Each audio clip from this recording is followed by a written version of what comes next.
every single day. As I'm trying to adjust this headset. I don't know who with the big old noggin wore this before me. Robbie?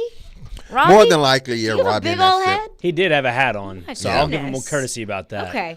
He's wearing a big old big one of noggin those with big the hat. hats. You called it a trucker hat, yeah, kind of what D-Mase wearing. Or one of the big ones that they wear, like Yeah, in it must have MLB been the really dugouts big now. ones, yeah. Yeah, like the massive hats. That's what. My goodness. You got pitch comm inside the hat. Yeah, right, exactly. All right, well, I guess Robbie, I'll get this man, adjusted at come some on. point. Robbie with your big old head. Yeah, man. We are broadcasting from the Busy Bee Plumbing, Heating, Cooling, and Air Conditioning Game Nashville Studios, home of the $99 yearly Beehive membership, where the buzz is always about great service. Happy Thursday. Elliot Friedman will join us today earlier than usual. Normally he joins us at 1 p.m. on Thursdays, but we've got Brian Callahan at the podium, so Elliot was kind enough to move up to noon. So we will chat with Elliot Friedman. Of course, we've got the Stanley Cup Finals starting on Saturday, but also a whole lot of goalie talk, not just here but around the league. What does the Igor Shesterkin deal in New York look like for UC Soros? How does that affect the goalie market? We'll get into all of that with Elliot Friedman. And of course, the Titans back out on the practice field today, third and final day of mandatory minicamp. Willy D-Mase, happy Thursday. How are we doing? Happy Thursday to everyone. I want to give everyone an update. As of yesterday at about 4 something, I guess it was around that time, I was able to locate my wallet. Yay! Yes. Yes. Okay, now we need details on this. Okay. So I first went to the dentist because that's where I had to go the other day when I noticed that I did have my wallet. So called the dentist first. They said they didn't have it. So I wanted to make sure because there's some tall grass right outside the dentist's office and it's real thick. So if something falls in there, it can get like lodged in there and nobody would know. So I went over there and I get out of my car and it's this individual just sitting in their car. I guess they're waiting on somebody else. I know they probably thought like, what is this crazo doing? Looking around, what is he doing? So I'm feeling kind of awkward because I'm like, I don't want this person to think like I'm just some weirdo.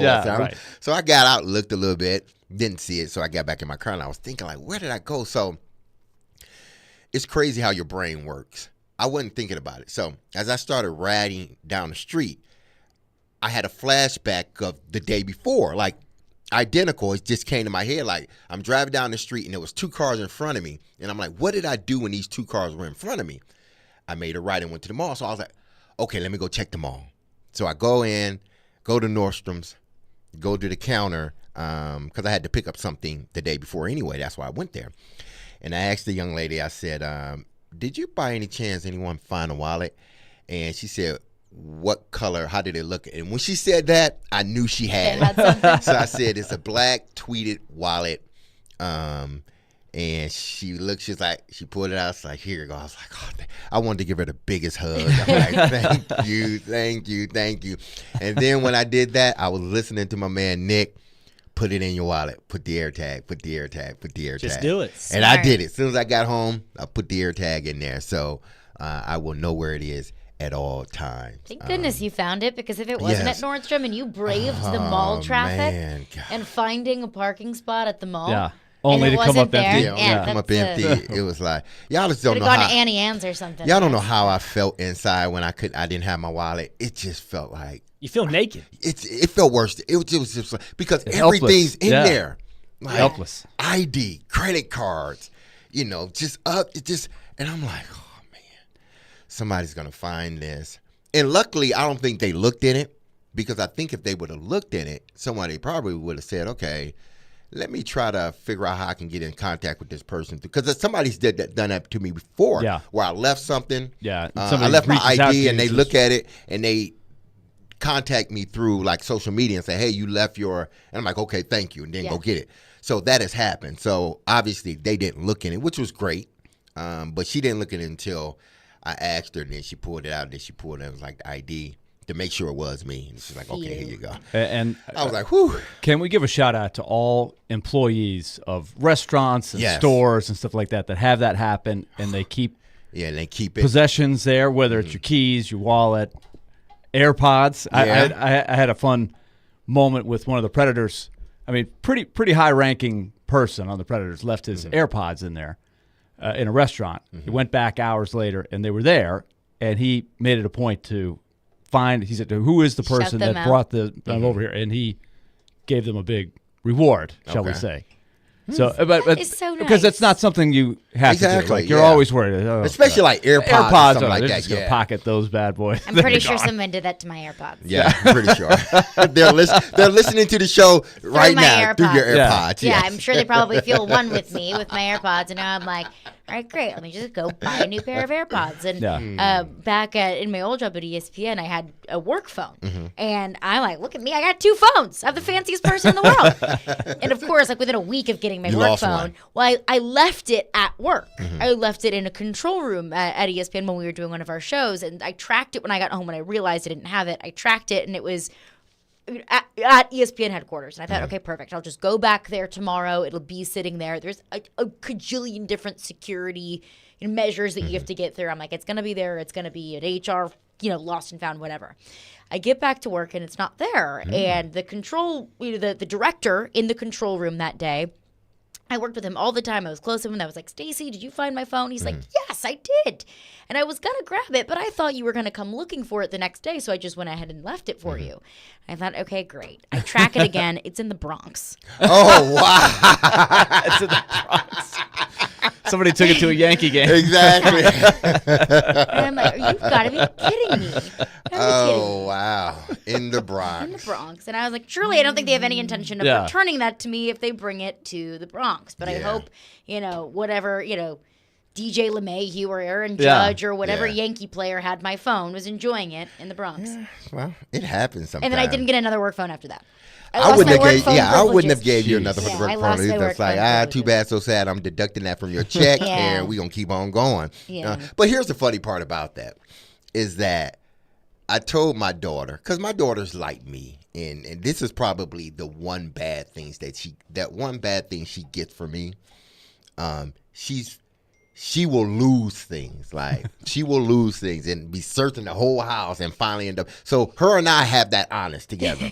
Oh, boy. But I told my daughter, because she was like, Dad, are you coming over today so we can go through some stuff for the trip? And I was like, yeah. I said, first I got to find my wallet. And she was like, Dad, you lost your wallet again? I was like, yeah. And she said, well, you need to get it back. And I'm thinking like, okay, she's saying that because my ID and stuff is in there. Yeah. And she was like, no, we bought you that wallet. That's a Bottega wallet. Your DJ and I bought that wallet. You need to get. I was like, so you don't care about my ID and my credit cards? Identity theft. Like, no. We bought that wallet, and you need to get it back. I was like, okay.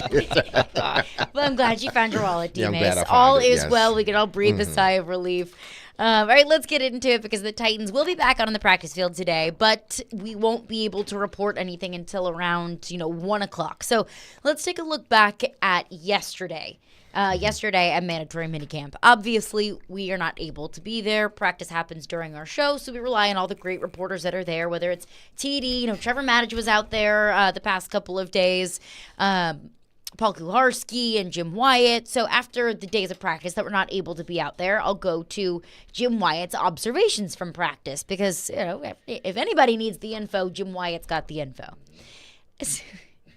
I read this from Jim Wyatt yesterday. It says Levis was 1 of 4 in the first 7-on-7 period and 2 of 4 in his second opportunity, making him 3 of 8 for the day.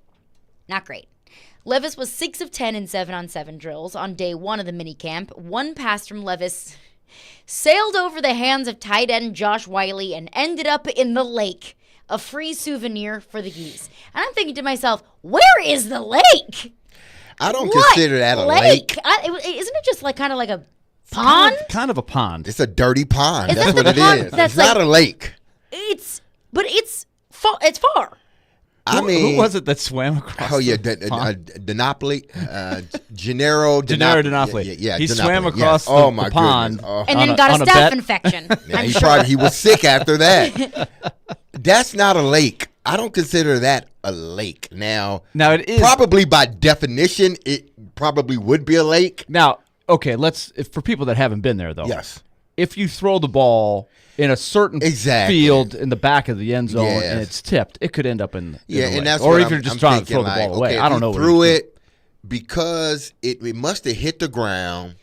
and then went over the gate or went through the gate somehow and then landed in the water. I'm sure it just didn't go over his head like Rico and Napoleon Dynamite, and went over his head, went over the gate, and then into the water. I hope it didn't do that. That's what I'm picturing in my head. Is it just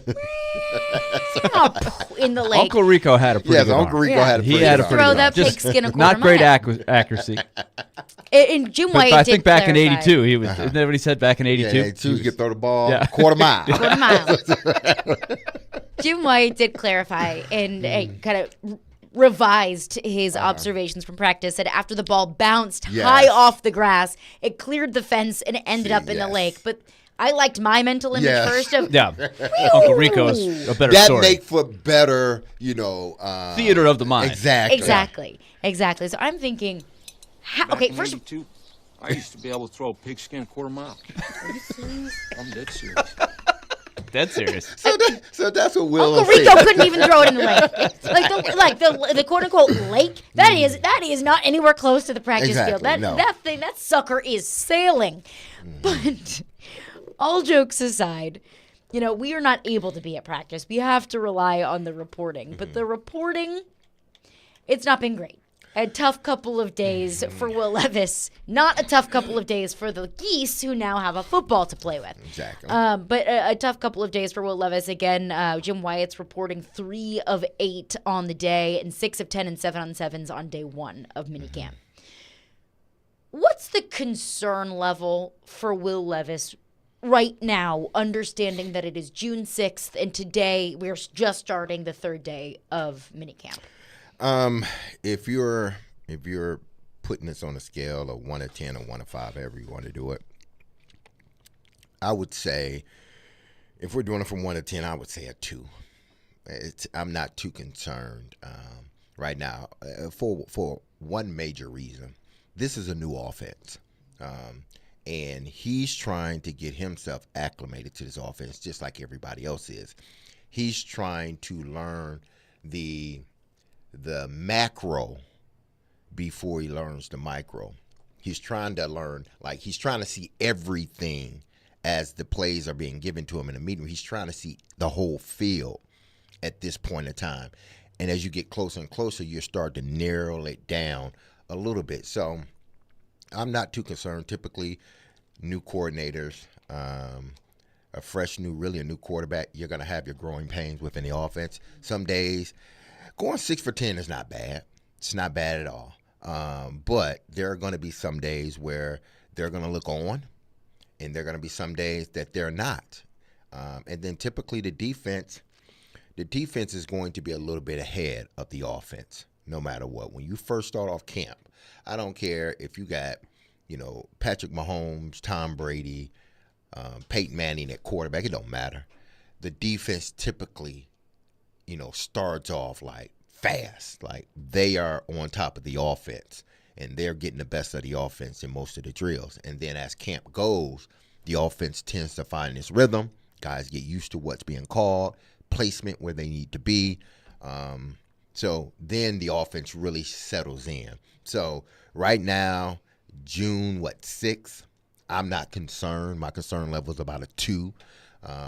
But if it continues July 20-something into August, then that's where you have to start to wonder, okay, is he picking up the offense or is he meshing with the guys the way he needs to? Right now, it's not a huge concern of mine. You're going to have these types of practices. The defense is going to be on offense, especially when you have on no pads.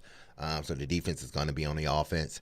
But if this continues late July, really into August, then I think that's when we start to need to really pay attention to, how he's picking up the offense at practice, or because ultimately, once you get in August, we're going to be, doing the joint practices, having preseason games. So if it continues then that's when we need to start to really talk about whether he can improve as a quarterback or not.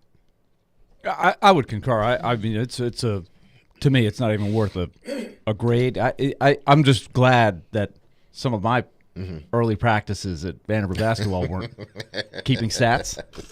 You know, because when everything is new for everybody, I do think you have to give, especially the quarterback, a little more time. So I think it's irrelevant right now what his stats are in these practices. That's what I would say. And I would agree that as you get into training camp and they've played together more, that's when I do think I still don't put tons of stock.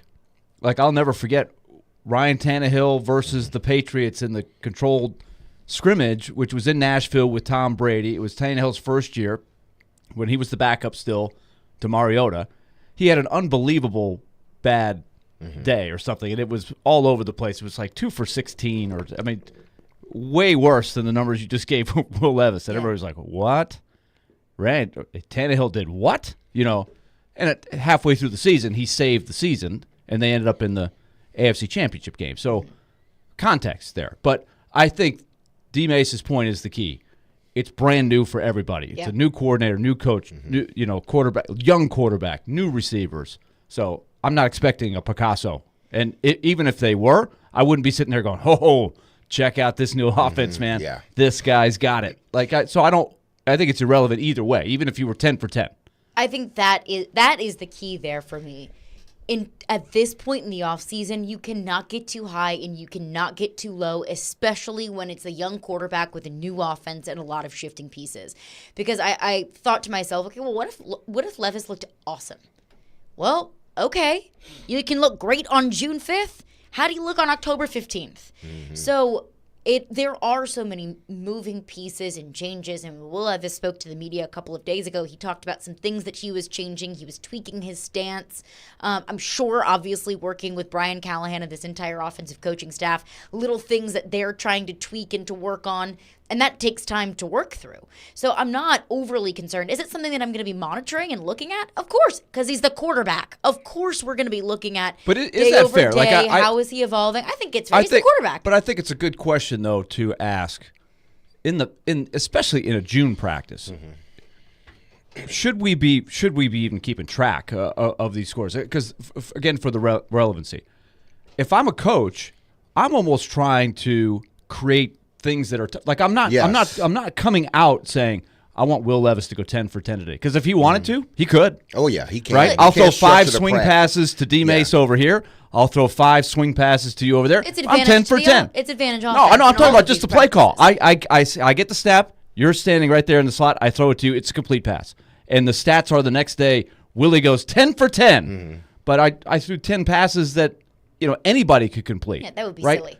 So that's the point. And so you don't know what they're working on that particular day. What plays are they trying to run? What are they going in knowing, look, this is going to be ugly today, but we got to work on this stuff. So you know what I mean? Like we have to know the context of what's the practice plan. What's the goal of that day? The goal of every day is not let's make sure the quarterback goes 10 for 10, because that doesn't do any good. That doesn't prepare you. It doesn't do anybody good if you set up a practice where the offense is no doubt 100% is going to be successful, or the defense is 100% going to be successful.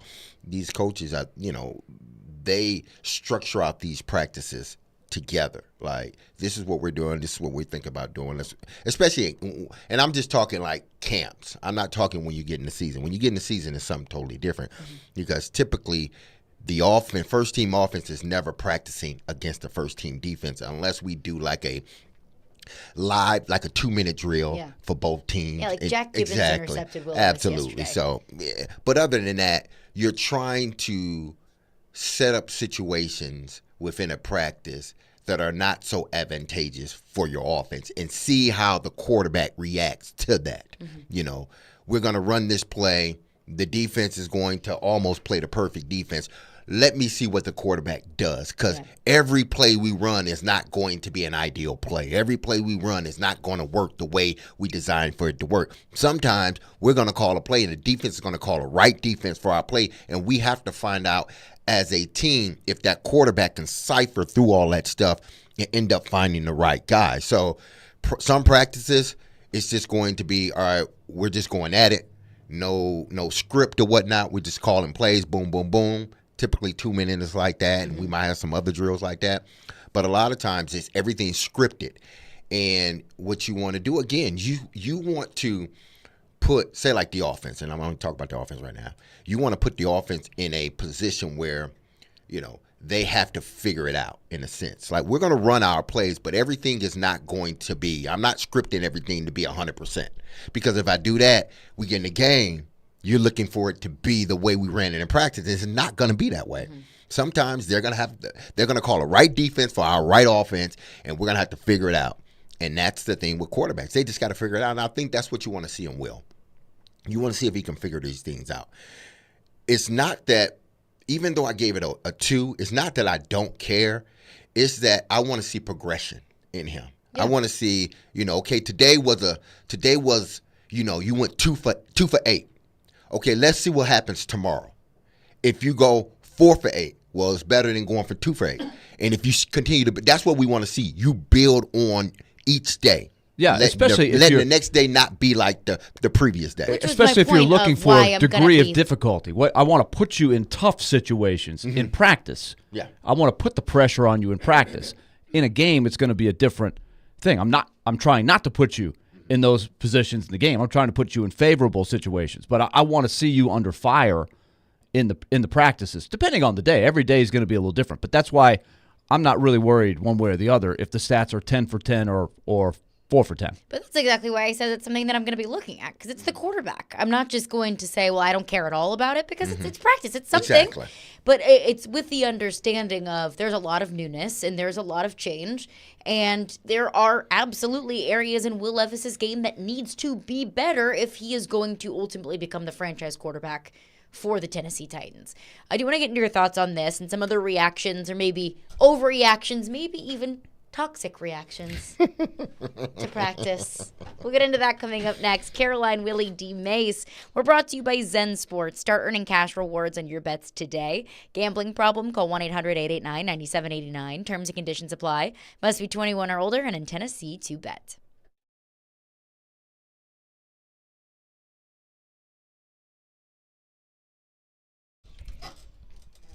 Hey, it's Derek Mason, and you heard me tell you about Dr. Lodge and his staff at Cool Springs MD for some time, people.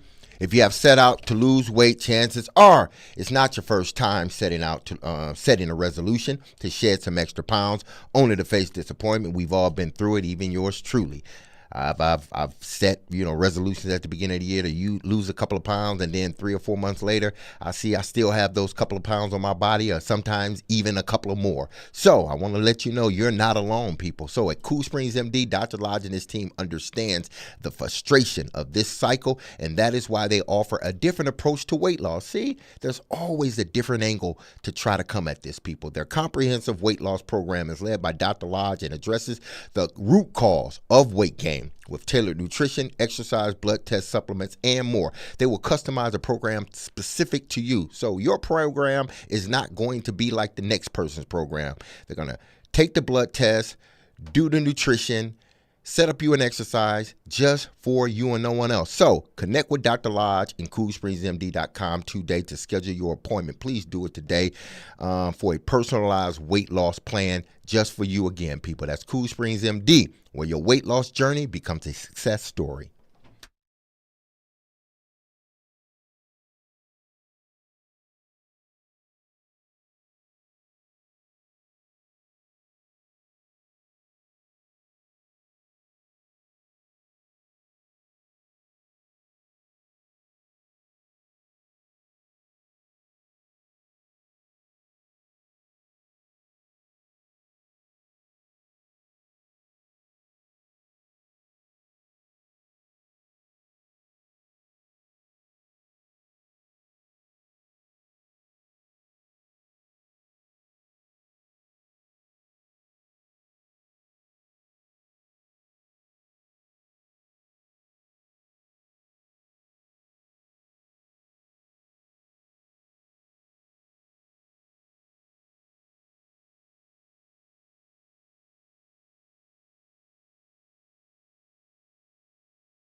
What the is toxic positivity, man? Misery loves company, don't it? I just with Stillman, man. Like I just at this point, like I'm just gonna put him in the same category as Paul Kaharski at this point, because like they just the same person to me, man. Like they just look for any little thing they can nitpick with the Titans, man. And make I it don't know, PK. I mean, PK it be a point to what PK be saying, but PK just say the that people don't want to hear at the time. Jared, on the other hand, Jared is in the realm of being a conspiracy theorist. What In the the realm. bleep is toxic positivity? Oh my goodness. Oh, Who was that? That was the Titans Coliseum Yes. podcast. Okay. And they have had some funny content, just ripping on Jared. That's why he likes it so much. A blast. That's why I was wondering, like, why does he like the podcast? Because I never listened to it. He mentioned it. I think that was the podcast he mentioned yesterday. He was like, I just started loving this podcast, and he mentioned. I'm like, why does he love it? I'm not saying I don't like it or not. I just hadn't listened to it. They call him a conspiracy So theorist. now I know, because they mention his name a lot, I guess. I would like it too if they mention my name a lot. So there you go. I saw that clip on Twitter, and the first, the clip on Twitter, they put the subtitles, like the words up on the video of what they were saying, and I didn't have the sound on. All I saw was, what the bleep is toxic positivity? So I appreciated that. I very much appreciate shout out to the content. So shout out to the Titans Coliseum podcast for that. Speaking of the toxic positivity, this is the difficult thing, I think, with practices. With training camp, practice, you can really paint it with whatever brush you want to paint it with. You can look at it as a glass half full or a glass half empty, like I mentioned in the last segment. Jack Gibbons picked off Will Levis yesterday. Gabe Judy Lolly, who, frankly, I had no idea who he was. He was an undrafted free agent. I believe he started at Vanderbilt, finished his career at Tennessee. An undrafted free agent. He was sticky in coverage yesterday. I believe he had a pick on Tuesday in practice. Basically, the reason why I know his name now is because he's been doing enough things at practice to get noticed. So I think the way that you can look at it is, well, look at this defense. Look at Jack Gibbons. Look what Denard Wilson has been able to do with Jack Gibbons getting a pick in practice. Or you can look at it and say, oh no, a guy I've never even heard of before is getting all up in Will Levis's grill and, making all kinds of plays like this. I think the truth kind of lies somewhere in the middle. With, we talked about this last season with, in training camp, where Arden Key was flying all over the place. And we were like, my goodness, Arden Key's going to be a problem. Arden Key's a really good player. The problem was the offensive line. Yeah. The offensive line was just much worse than we expected it to be. So that's my cautionary tale for practices and as we get into training camp is however you want to spin it, you can probably spin it that way. Yeah, you can.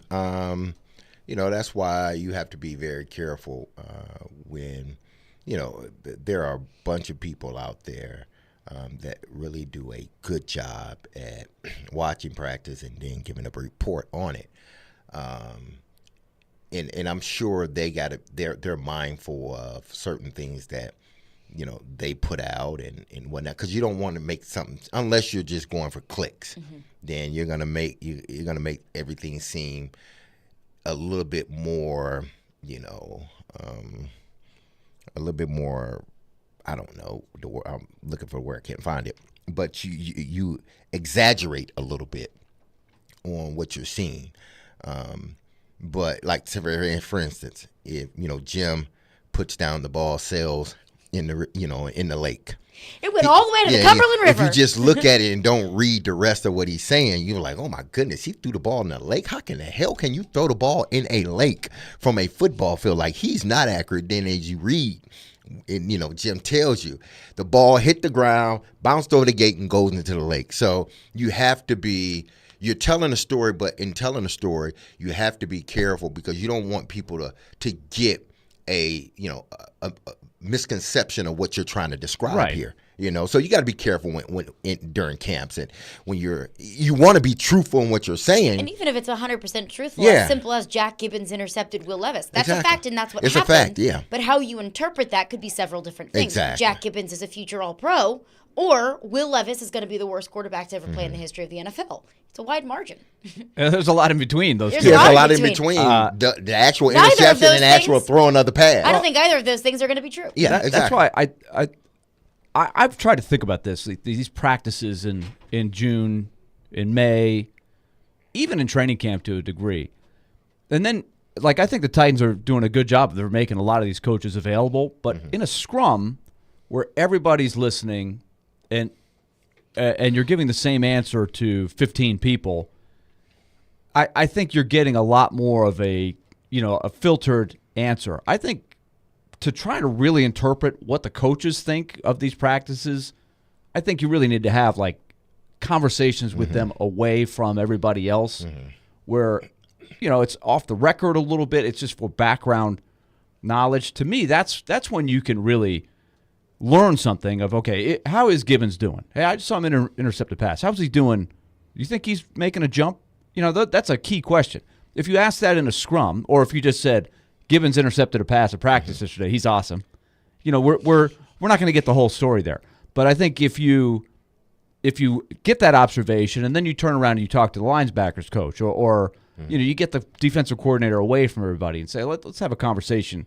That takes a lot of time, but that's to me how you get insightful stuff from these practices. And I'm sure. Because they know the context of what the drill was, what the play was, and why it happened. Did he intercept it because he made a great read, or was there just a great play by another guy that took away a read that had him throw back? There's a lot of different ways a guy ends up with the interception. We might know that answer if we were able to be at practice. And that's another tough thing. We are now left to the interpretation of reporting from fantastic reporters with great reporting, but we might know the answer to that a little bit better if we were able to be out there. Well, they don't, in defense of, organizations, not just the Titans organization, in the defense of organizations, this time of year, it's especially now in this situation, we are all trying to figure things out, meaning the coaching staff. We are all trying to figure things out too. So, if we allow you to come to practice every day and see all of what we're doing, you'll probably come out thinking the worst of this offense. Why? Because it's a new offense. The guys are just learning, and guys are going to struggle. They are going to struggle. You're going to see a ball that sails over a guy's head. You're going to see a guy runs a slant, and the quarterback was thinking, man, he was supposed to run an out, and he throws it toward the out, or he hesitates for a minute and tries to throw it in there, and it gets intercepted or knocked down. From the outside, you're looking at, man, that was a bad pass. Why did he make that pass? But if I'm a quarterback, I'm the coaches, I know, that guy wasn't supposed to run that route. He held the quarterback up, or it took him a long time to come out of that route. He held the quarterback up a little bit. Then the quarterback had to come to the other side, and by the time he came to the other side, it was a little bit too late, and he didn't see that backer coming through. So there are nuances within all of this. And I'm sure, listen, the PKs and the Jim Wyatts and even Jarrett, hopefully he knows. Jarrett? Yeah, this is a part of what happens in camp early on. You're going to see a Gibbons intercept a pass. Now, if Gibbons continue to intercept passes when we get into July and August, we got to either he's a hell of an athlete, a hell of a linebacker, or we got a problem with our quarterback. One of the two. Yeah. Both of them can't be the same. So we got to have a problem with one or the other. It's going to it's going to continue to be like that. There's going to continue to be, reports of Will Levis missing this guy or this guy dropping a pass. I'm not going to consider it the end all be all. Not that I'm dismissing their report of what they're seeing. I just know how this game operates and how early it is. If we continue to have these problems late July, August, that's where we need to start. Oh, okay, hold on. What's going on here? It's a process. Yeah. And I'm glad that you brought that up, because the next question is, if we are going to kind of look at this and say, look, it's a process and it's going to take some time, at what point do we no longer say that? At what point can we no longer say, hey, it's just a process, and then our conversation starts to more become yikes, I actually am a little bit nervous because we are X number of weeks away from traveling to Soldier Field, and there's still some issues happening with the quarterback. Listen to the coaches. They'll tell you. They may not like specifically zero in on one guy, but just listen to them closely. They will start, the more and more they talk, they will start to show their frustration, or listen to some of the veteran guys, the leaders. If it continues to happen, it will be harder and harder for them to answer those questions. You will see a lot of pausing and a lot of or a lot of trying to skate it, or trying to, paint this other picture when what we're watching is not what you're saying. Yeah. So that's what we need to watch. Is if it continues, watch the mannerism of the coaches, watch the mannerism of the players when they start talking about specific things. If it's not going right, and it's not going right for a while, these players they can't hold back. They cannot hold back. They may not flat out tell you, but if you listen to them, they will tell you, yeah, we got some problems here that we need to fix before the season starts. Yeah, I think to me, that's probably training camp. Mm-hmm. Yeah. That in training camp, not every day is going to be great. Will Levis isn't going to go out there and have every single day, day after day, a great day with beautiful passes and no issues, going off without a hitch. But to me, it's training camp. You need to start seeing kind of the puzzle pieces fit together. You need to start seeing something click in Will Levis and seeing that out on the practice field. But I will say one thing that at least made me optimistic, maybe I'm toxic, seeing a lot of reports of Will Levis connecting with Tyler Boyd.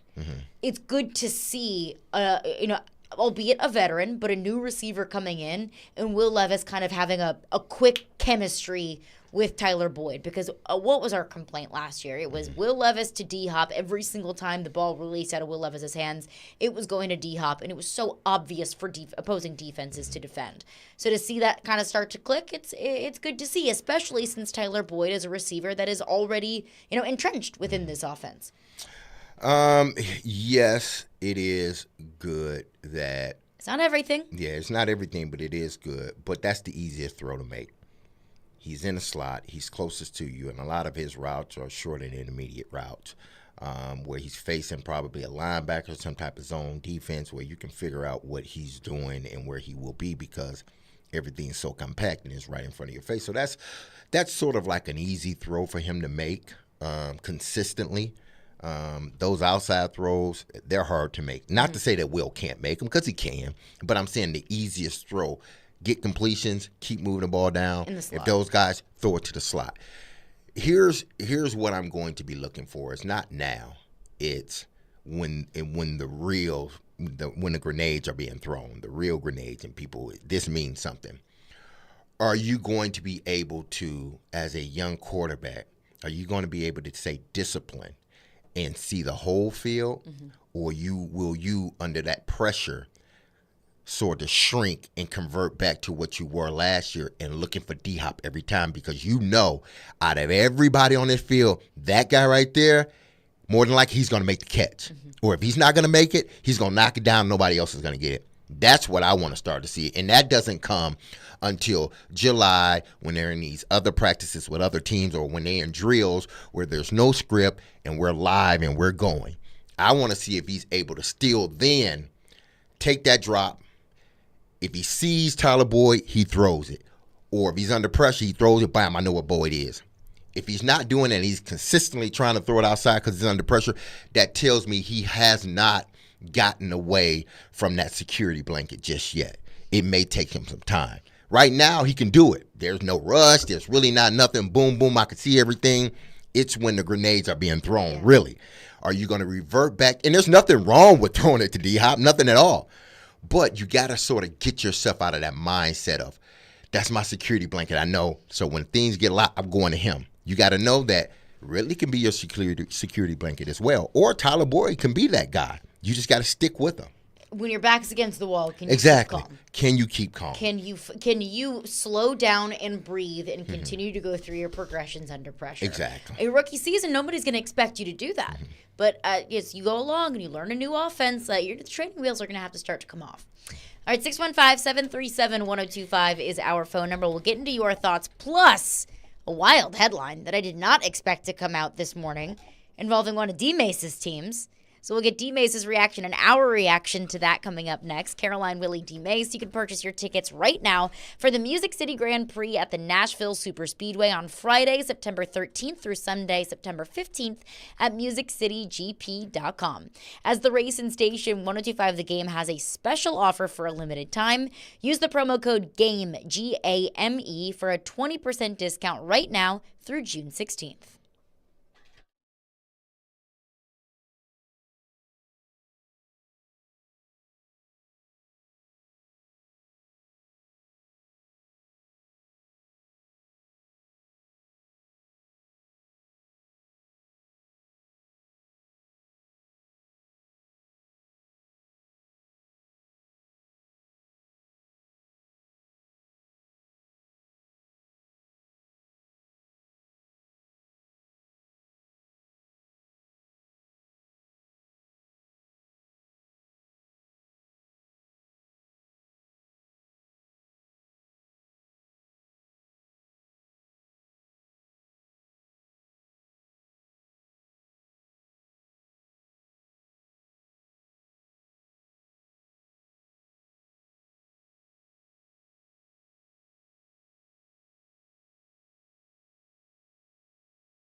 The Lakers over the next few days are in a full court press to convince Dan Hurley to come to LA. He has told them that he wants to hear them out. And I think the Lakers, Rob Pelinka, they want to put a program in place in LA. They don't want to just have coach to coach. They want to put a program in for the long term. They want Dan Hurley's player development program. The NBA is changing. You can't in LA anymore just trade 3 or 4 first-round picks to bring in a star player and think you can have a roster that can win. That is how they got Anthony Davis. But you are seeing you have to draft well, you have to develop your young players. And in LA, I think the belief is always you're going to be able to get the star player who, finds his way to LA, but you're going to have to grow your young players. And the idea of Bronny James and the Lakers, they have the 55th pick. Who better, potentially, than Dan Hurley to be the development coach, to lead his growth than the coach who's, really dominated the college sport. All right, that was Woj on Unsportsmanlike this morning. Caroline, Willy, D-Mase. The headline of the morning came out early this morning is that the Los Angeles Lakers are targeting UConn head coach Dan Hurley to fill their head coaching vacancy. And the first thing that I thought of when I saw that was they're going to draft Bronny James, aren't they? LeBron James went into the general manager or owner's office, whatever it is, and said, you are going to draft my son, and you are going to bring in the best college head coach you can to develop him into an an NBA player. That's the way that I view it. There's a lot of levels to this, in my opinion. Now, D-Mase follows the Lakers, so I want to first ask you, D-Mase, when you heard that, do you like that idea?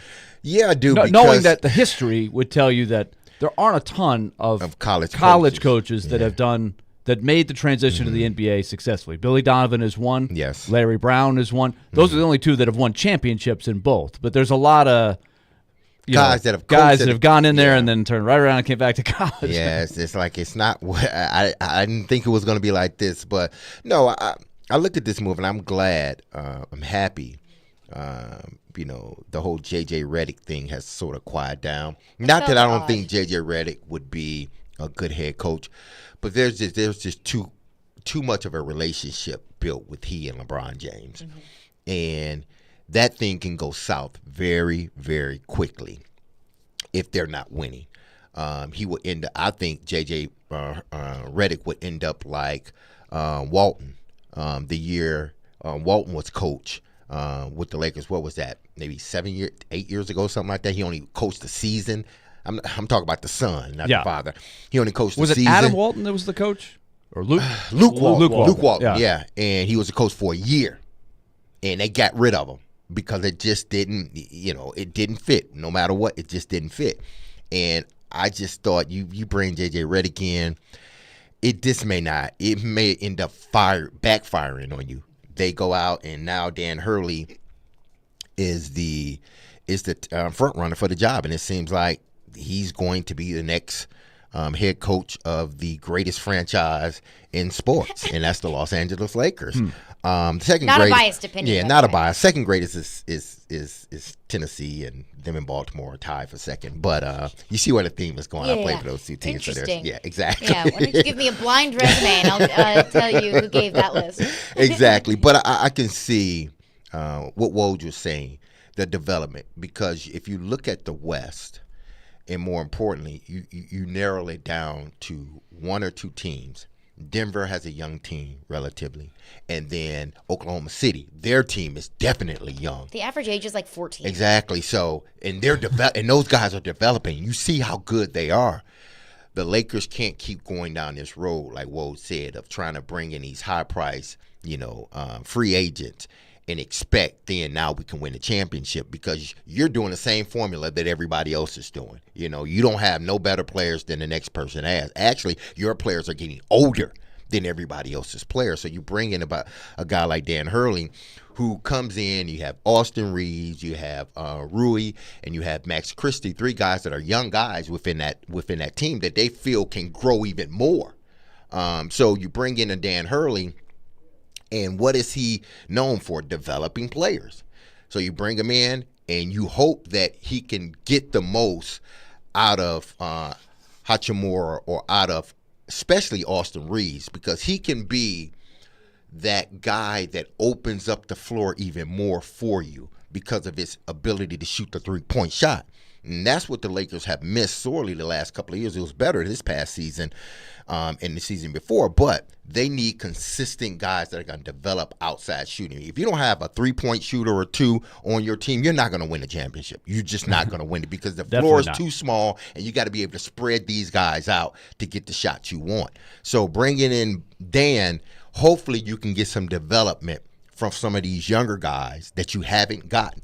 I like Darvin Ham. My son hated Darvin Ham, and probably a million other people hated Darvin Ham, but they felt he wasn't getting enough out of those young guys. So you bring in, hopefully, a Dan Hurley that can develop those guys.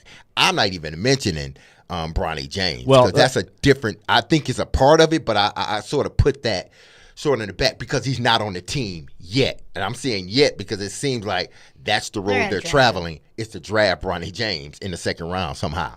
Here are my questions from afar here. Number one, can Danny Hurley possibly last 82 games the way that he expends energy on the sidelines, yelling at the referees? He's going to have to just pace himself a little bit more to survive. But the development thing is interesting. So you got twofold here. Number one, if I'm LeBron James and I'm thinking, how do I pull this thing off with Bronny? And I hear Danny Hurley, who's got and maybe Danny Hurley can sell me on, I can take your son to his potential. LeBron, believes that Bronny has the potential to be an NBA player, right? He believes that as a dad. Now, he's blinded by the dad love and all that stuff, as any dad would be. But maybe the Danny Hurley angle is, this is a guy that really has developed players.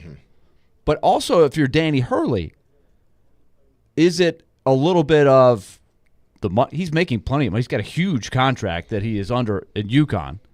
He can get out of it with a smaller buyout by leaving for the NBA.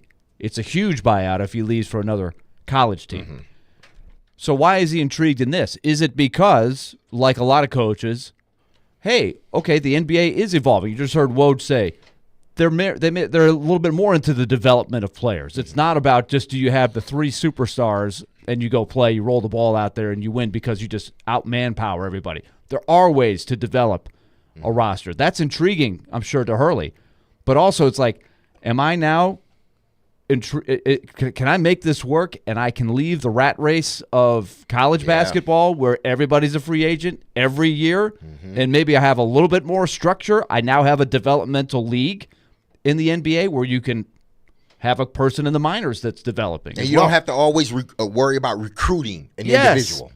That's, to me, the big thing. Is he the next in the Nick Saban, Jay Wright kind of category of Jim Harbaugh? This Jim Harbaugh, the college game, it is insane. I want out of the insanity. And as tough as the NBA is, I can see myself working there.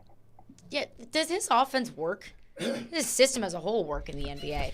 The college game in the NBA is so different. It almost feels like two different games. I was reading about this morning. It's a good article in The Athletic. I sent it to you guys. And I that's a fair question because I think that's where a lot of coaches have fallen short. Is like, hey, look, it is a very different game. Yeah. Supposedly his stuff that he runs at UConn is a fit for the NBA. It's NBA style kind of stuff.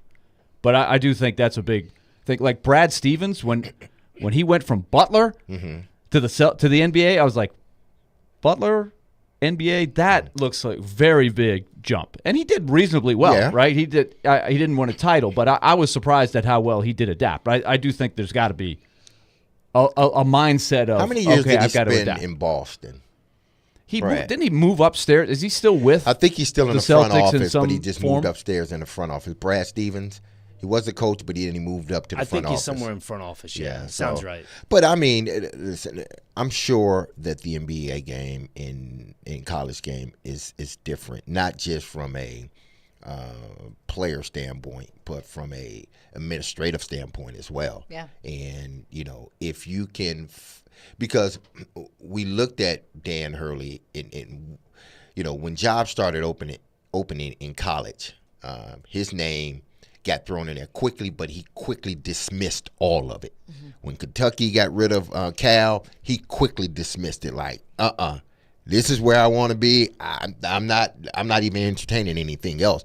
But when that same question like months later come around about the NBA, it ain't no I'm staying in UConn. It's I'm getting on the first plane and I'm going to visit LA. It's not I'm not taking my wife any further away from New Jersey. Exactly. I might take my wife to LA. Exactly, because now it's a different game. It's a different approach.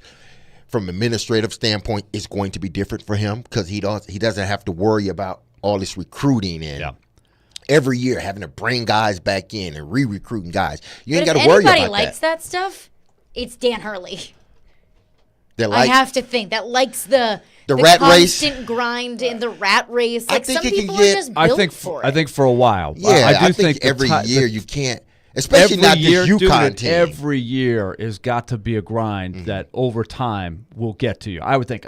This is a big trend question that I think the college game has to wrap their arms around is, are you going to start losing, if it's not Dan Hurley, 5 other coaches who have a chance to go into the NBA, even if not or as a head NFL. Coach, it don't matter. NFL. Yeah. Are you going to start losing quality coaches who just say to themselves, I can't deal with the lifestyle. They already have. Every day. Yeah. It's happening already. Yeah. You're right. They already have. And it's just, we're just starting this. Is it going to be a full-on, give me the golden parachute? If I have a chance to get out, I am getting out. Speaking of D-Mace's homer list of best franchises, the Lakers and the 2 teams that he played for in the NFL, a homer text, Kentucky basketball job is better than a Lakers job.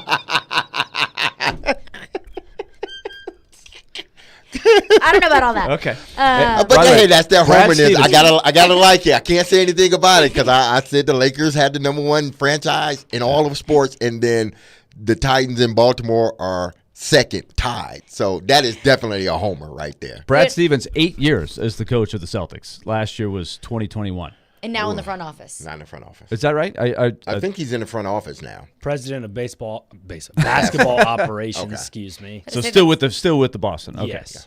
All right, Elliot Friedman, 32 Thoughts Podcast, will join us coming up next a little bit early today, this week on a Thursday, because we've got Brian Callahan at the podium at 1, maybe. Who knows? But Elliot Friedman will join us coming up next. Caroline, Willy, D-Mase, 102.5, 106.3 The Game.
was way into that. He had a lot of different stuff. Yeah. Caroline, Willy, D-Mase, 1025, 1063 The Game, and the Game Nashville app. We're streaming live on Twitch, Twitter, YouTube, and Facebook Live, and we are broadcasting from the Busy Bee Plumbing, Heating, and Air Conditioning Game Nashville studios, home of the $99 yearly Beehive membership, where the buzz is always about great service. For just a couple of days away from the Stanley Cup Finals taking place, we've got goalie extravaganza across the league. So joining us now to break it all down is Elliot Friedman, 32 Thoughts Podcast and Sportsnet. Elliot, appreciate you being flexible with us today and bumping up an hour. I was listening to the 32 Thoughts Podcast the other day, talking about the next Shesterkin deal, how really it could be, look, hey, Igor, name your price.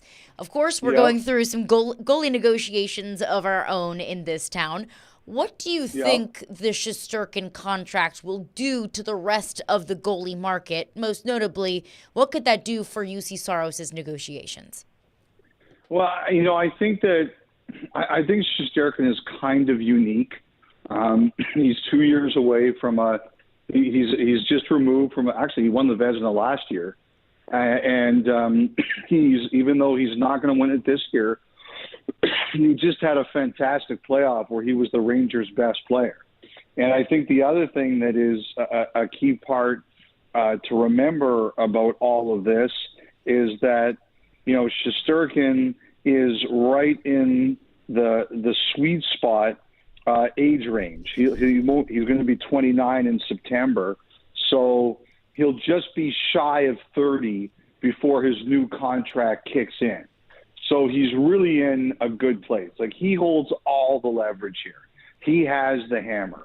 And so I do think he's going to sign the richest goalie contract in league history. I'd be very surprised if he doesn't. And I think what you're looking at here is you're hoping that if you're Saros, a rising tide floats all boats.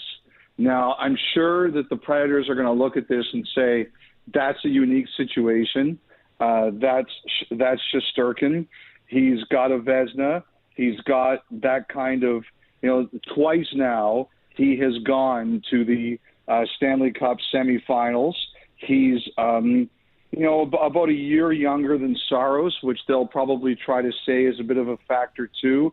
I still think that, I'm sure that Saros' agents are going to say, hey, maybe we're not, Shesterkin, but we're 75 to 80% of them. So we want to get in that area. And I have no doubt that, you guys would like to max out probably Hellebuck or a little bit less. But as you know, a rising tide floats all boats. But I would expect Saros' agents to wait for that or see how that goes to affect their own conversations. So you think they could strategize by saying, let's see where Shesterkin sets the market before you even think about signing? Is that a strategy that has been used before? If I was an agent, I would do that. If I was the Predators, I would say, hey, that's their situation. This is our situation. I think this. I think with Saros, I think the player wants to stay. I think ideally the Predators would like him to stay. But the one thing I do think is there's a limit to where the Predators will go. I think the reason that there was all of this trade talk this year at the deadline is because the Predators had an idea of what Saros' people were thinking, and they were like, yeah, we don't know that we want to do that. So now you kind of have to, regroup, see how everybody feels, see if feelings are changed. I mean, the thing is, like, agents talk to each other too, or what sometimes will happen is, like, there are some people at the Players Association who are really good at this is what you should be looking at. And they'll advise and say, well, based on what we're hearing out there, based on what the numbers say, this is where you should be looking at. So I think that Saros' people, if they don't know directly what Shesterkin is thinking, I think they'll have an indication. So what's the top end that you think Shesterkin could get because the top guy now, correct me if I'm wrong, is Vasilevsky, 10.5, is that right? Well, technically he's at 10. Technically it's Carey Price, although he's not playing, it's 10.5. And the other thing you have to realize here, and I have to look exactly at the math, so my numbers might be a little bit off, is that a lot of the way the agents talk right now is not number, it's percentage of the cap. So I believe when Carey Price signed, his contract was about 14% of the cap. So if you were to look next year, like this coming year, the cap is just under 88. And next year, the cap, in all the literature that's been sent to the teams and the players, the CBA has it set at 92. Now, you can adjust it if you want, but it can be set. But the early number is 92 based on the last CBA that was signed during COVID. So if you go to 14% of 92, I think that's 12 million something. So I'm sure that the agents will at the very least say this is what percentage of the cap Carey Price signed for. So we're looking in that area. Now, if you're the Rangers, your job is to sit there and say, look, you absolutely deserve that. We're not going to argue with you. However, we'd like to get you under that if we can, so that we can build a championship team around you. I think when a player has the kind of hammer that Shesterkin does, it's almost your job as a team to say, look, we're not going to argue with you in terms of whether or not you deserve it, but we want to win. And if you want to win, we need you to help us a little bit out here. A little bit of give, a little bit of take. Elliot Friedman is with us, Yes. 32 Thoughts podcast. Marner, I like know. every good radio relationship, a little Exactly. bit of good, a little bit of take. a little give and take there. Yeah. Approximately how many hours have you spent talking about Mitch Marner over the last month or so? And I apologize for adding even more Marner talk into your daily repertoire. I saw that Mitch Marner said that, look, I want to be in Toronto. I don't want to get traded. And as you and Jeff Merrick discussed in the podcast, these conversations aren't going anywhere anytime soon. What is the latest on the Marner situation? Well, I would say that I spent more time talking about Mitch Marner than I have being a parent to my child, which is a very sad commentary of affairs. I don't think much has changed. Look, the player has the hammer. He has the no move clause. He can block anything. Carolyn, I say this all the time, and I think that a lot of people do not recognize, Carolyn, how much diplomacy this is going to take. Like, there's a lot of egos involved here, and that nobody, including the team and the player, is going to want to do anything that they feel portrays them in a bad light. So you really have to massage this one. And I just think that it is going to take an incredible offer to Marner to get, you have to say to me, what is the reason that he would give up his free agency, especially since his agent is well known for advising all of his clients to walk to free agency because you've earned that right and you should take advantage of it. And, I think that's the big challenge here. Now, if you also told me that Marner doesn't want to go into a situation next year where, the fans are upset because he hasn't signed a deal, I could see it. He hasn't always handled that very well. Not that it's easy, but you just have to explain to me why he would waive his no trade clause, because the history for the agent in particular here is not to do that. Elliot, have they made any headway since you've pointed it out? There's got to be some layered discussions with a lot of people before they really get their game plan. And you would think you would like to have some sort of game plan by July 1st, right around there, or the draft, something like that a few days before. Have they made any headway? Like with Marner? Yes. I really don't believe so. I think the other thing here, too, is that they know this is so combustible, Willie, that they're really trying to keep it quiet. Look, I think a lot of teams have asked. I think the Maple Leafs I think the Maple Leafs want like if a top. The other thing too is they can agree to a trade, but they got to go to him first to approve it. And either the Maple Leafs have to be able to make a heck of a trade, or they have to be able to use this kind of trade to do something else. And I just think that's like a multi-part process for them. I believe they're gathering information. I think that if Craig Berube has Mitch Marner on his team next year, I think he'll be fine with that.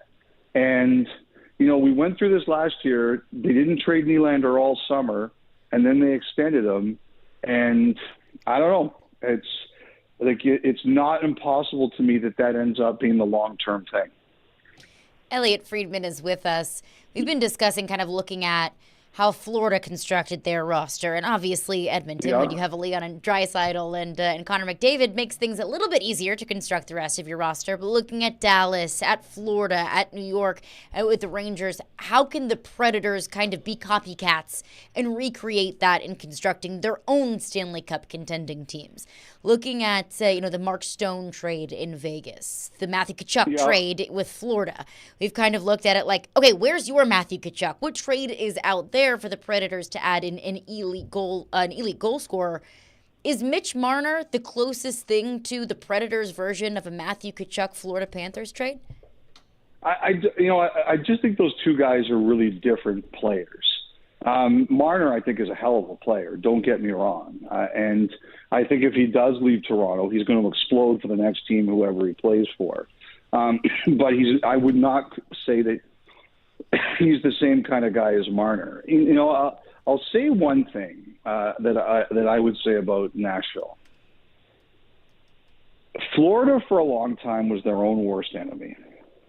That Tampa is one of the league's most successful franchises. I know you guys hate hearing that. There is no reason that Florida should not be as successful as Tampa. And finally, they got there. They have the same advantage of the state tax. They have the same advantage of the weather. And, now they have more stable ownership. Like Florida was a sleeping giant, and now they actually are a giant. I look at Nashville, and I see a team that more and more players, like one of the things that's going on there is I'm sure you guys know that more and more former players who even didn't play for the Predators or don't have connections to the Predators are moving into that area. Like I guess you have a couple of really successful new communities, golf communities that are growing there. And I think that this is one of the things that the Predators are going to try to take a lot more advantage of, that it's always been seen as a really good place to play, but it's growing even more. And I think Trotz wants to be very aggressive, and he's talked to you guys about how aggressive that he is. I wouldn't be surprised if he really tries to lean into that in his attempts to recruit a scorer. I mean, you've got Forsberg who stayed. You've got Yossi who stayed. Yossi is a superstar. He's one of the best players in the league. O'Reilly has a great reputation among the players. Shen is a pretty popular guy among the players. That's what I'm wondering if Nashville's going to lean into. Like, why can't we be like Florida Northwest? Now you're landlocked. You don't have the ocean there. That's the one slight change. But I think Trotz is really going to lean into that. Like for years now, Nashville's been kind of known as it's a really great place to live, whether you've got a family or you're single. I think they're really going to push it even more. Like, look how many people are coming here that never played here. Why can't you be why can't this be a great place for you, the kind of player that you really haven't had a lot? I think you guys are really going to lean into that. Destination city is what Barry Trotz has been throwing out there as his buzzwords for what you're talking about. Elliot, let's hit on one other, I think, thing that the Predator fans would be interested in, and that is Jake Ottinger, too. Same situation. He's a little younger than Shesterkin and Saros. I looked at the ages. Saros is about 6 months younger. 6 months older than Shesterkin. Ottinger, of course, was a little more of a fast riser, but he also is in that 1 year away, and you would think they'd want to lock him up. Where do you think he fits? Because obviously they're not thinking about trading him. They're going to lock him up for sure. What does his number look like? I think it's probably in the same area. Like I don't think he's as high as Shesterkin. Ottinger had a tough year. I think he's a really good goalie, but he had kind of a weird year this year, Willie, and he had a good playoff. He got outdueled at the end, but those were 2 power play goals, and one of them was by one of the greatest players of his generation, where he undressed half the team. But I think I bet you he's going to be in the 9s. He'll try to get higher than that. But I don't know. Like, the one thing about Dallas is good about that no state tax thing. They're really good about that. They try, but doesn't mean Ottinger isn't going to push. I'm sure he'll try to get into the 10s areas, but I would think of the minimum 9s. I would be surprised if it wasn't there, but I've been wrong before. What does the market look like for Matt Duchene? Obviously, he's another guy that is closely followed here because of the saga over the last couple of years with him. He was a very good buy at $3 million, as we all kind of thought he might be for Dallas. Yeah. He had his moments in the playoffs. It wasn't dominant or anything, but now he's a free agent, and Dallas has got, like a lot of good teams, a lot of decisions to make. Where does he fit? I think he wants to stay, and I think they want him to stay. Now, you have to make it all work. It has to work money-wise. But I spoke to him down there, and I think he really wants to stay. And he indicated he really wants to stay, and I think they want to keep him. So, like, the will is there, and plus also don't forget, Duchene's going to be the kind of guy now. He's been in fits that worked. He's been in fits that haven't worked. I find that people like that are much more interested in the proper fit. He's still going to be collecting some money from you guys. Quite a bit. I think if the offer is fair, that all works out. But it doesn't have to be like a high number. So my belief is that will get worked out. I still think they want to try to keep, they have some big extensions coming. You mentioned Ottinger, Wyatt Johnston, and they want to keep Tanev. So, all of that has to get worked out. But I was under the impression he wanted to stay, and I think they want him to stay. So when that is with a starting position, usually it gets done. What is the hoopla like with Edmonton in the final? I realize that the Canadians with Shea Weber and Carey Price, they made a great run in 2021, but that was obviously different with the way that that was a weird year. Yeah, it was a weird year with the crowds couldn't be what they were, especially up in Canada. So this has got to be something pretty special now with this matchup coming up. Canada's a pretty funny place when it comes to hockey. Willie, you either want Canada to win or you don't want Canada to win, because unless it's your team, you cannot stand the idea of another Canadian team winning. Okay. There's no middle ground. So you believe that. So even Yes, I do. I believe that there are some fans out there who are like some fans of some teams who would be like, I don't care if it's Canada. I do not want to see the Oilers win because it's an arch rival. Yeah. Yes. Or they're just maybe we're just a hugely jealous people. I don't know what our problem is. They're supposed to be nice Canadians, not so much. I'm of the first group. Like I have said before many times that I left school in 1993 and. That was the last time a Canadian team won the Stanley Cup, the 1993 Montreal Canadiens. So obviously I didn't cover it. I've covered Stanley Cup finals where there was a Canadian team there, but never a victory. And I have said many times that before I get fired, I would like to cover a Canadian team winning the Cup. I don't care which one it is.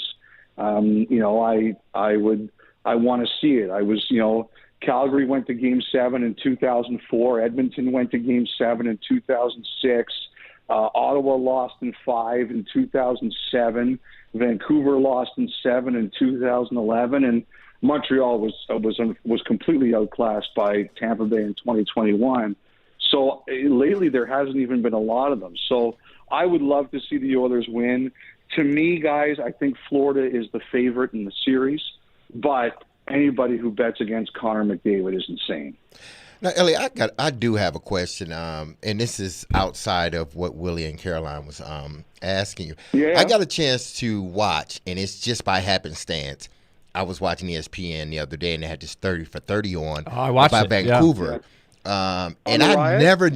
never knew that happened. And I was thinking, like, I want to ask Elliot, how was it for you covering all of that was going on during that time? Well, it's a great question, Derek. So that goes down as the best Stanley Cup I ever covered because it was a great series. The passion of Boston, the passion of Vancouver, two great hockey markets. The series was full of so much drama.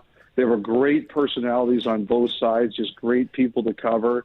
I remember I did a between periods interview where Patrice Bergeron told me that Alex Burrows bit his finger, and Bettman went with the teams like the next day and said, "Okay, enough with the biting." Like, it was a crazy series, Derek. Plus, we were flying back and forth. Like, the group of people I worked with at that time, the crew in 2011, they were just great people, and we were really tight, and it was carnage off the ice too. There's a famous story about me. We were given like Lululemon pants, and I asked for a pair for my wife. And one morning I was so tired, I'd been up drinking the night before, I accidentally wore my wife's Lululemon pants on the plane. And so it was like, that's how crazy that series was. And so at the end of Game 7, like, Boston wins the Stanley Cup. They clobbered Vancouver in Game 7. And we heard about what was going on outside as we were doing our post-game interviews. And so, like, the Canucks players who just lost the most devastating defeat of their lives, they had to sit in a room. They were not allowed to leave the rink at all. Like, they just had to sit there with each other and, like, drown their sorrows together. They weren't even allowed to leave. And, like, I remember we decided to walk back to our hotel, which is about 10, 15 minutes from the rink. And people advised us not to do it. They're like, there's a riot out there. And we could see smoke coming from a few blocks away from the rink. And we said our hotel's over that way. It was away from the smoke. We didn't have to go towards it to get to our hotel. And they said, we can't tell you not to go, but we are telling you you shouldn't go. And because we're all stupid, we went. But, I didn't see it up close, Derek, but it was crazy. Like, I haven't seen the documentary yet. I'm going to watch it. But that was professionally started. Like, there were people who were there who were to agitate, and they used the backdrop of that Stanley Cup final game to start a riot. Wow. I watched it yesterday. It was good. It was really good. I watched it yesterday. Yeah. It will keep your attention the whole time. And there's a lot of different facets to it. It's the role of social media, which was relatively new, and in the aftermath, how they tried to pinpoint who did what using the footage that everybody caught a lot of people. They caught a lot of people. So that was interesting. So, Elliot, are you on site for both halves of this? Are you going to both Edmonton and Sunrise? I'm leaving. I'm getting picked up shortly, and my flight's at 4:10 Eastern. Okay. Do you have any new shows? How are you going to fill the time on the plane? Like, you got a lot of airtime coming up. Well, I'm going to write today, so I'm going to have something out tomorrow. We're taping a podcast tonight. I'll find some stuff. I'll make some stuff up, Willie. You know that. Oh yeah, but I'm talking about like Netflix shows. Like, are you good at sleeping on these planes? Like, that's a long flight. I could sleep a little bit. So I don't know if I'll download some movies. Like during the last series to Dallas Edmonton, there were no direct flights. So I downloaded. Do you guys remember the movie Payback? So they have a new director's cut version of that, and I watched that, and I'm going to watch the Iron Claw movie. That's a movie I want to get to. I give that a thumbs up. That's a good one. Yeah, so that's my next one, and I'll find some other stuff to watch here and there. Yeah, the good thing is you're not busy at all. Exactly. You're not busy. You just leisurely travel. How long is the flight exactly? Have you done it before, Sunrise to Edmonton? I think it's going to be about 7 hours. I think that's what it is. Okay. That's And it's going to be nobody contemplated the 2-3-2 alignment here for the final? No, you know what? They used to do that. And the NBA does it now. Or used to do it. They used to do it, yeah. Yeah. They thought it was too big an advantage to the lower seeded team. And so the higher seeded teams changed it. Now, one thing about this one thing about this Stanley Cup series is that it's every time the series switches venues, there's going to be 2 days off. And it's a long time for the fans. I get that. But for the quality of play, it's actually going to help. If you were playing every other day with this travel, this series would really suffer. brutal. Absolutely brutal. Well, safe travels, Elliot. We're looking forward to hearing all of your great reporting with boots on the ground in both Edmonton and Sunrise. And we'll catch up with you next week, Elliot. We appreciate you. All right, guys.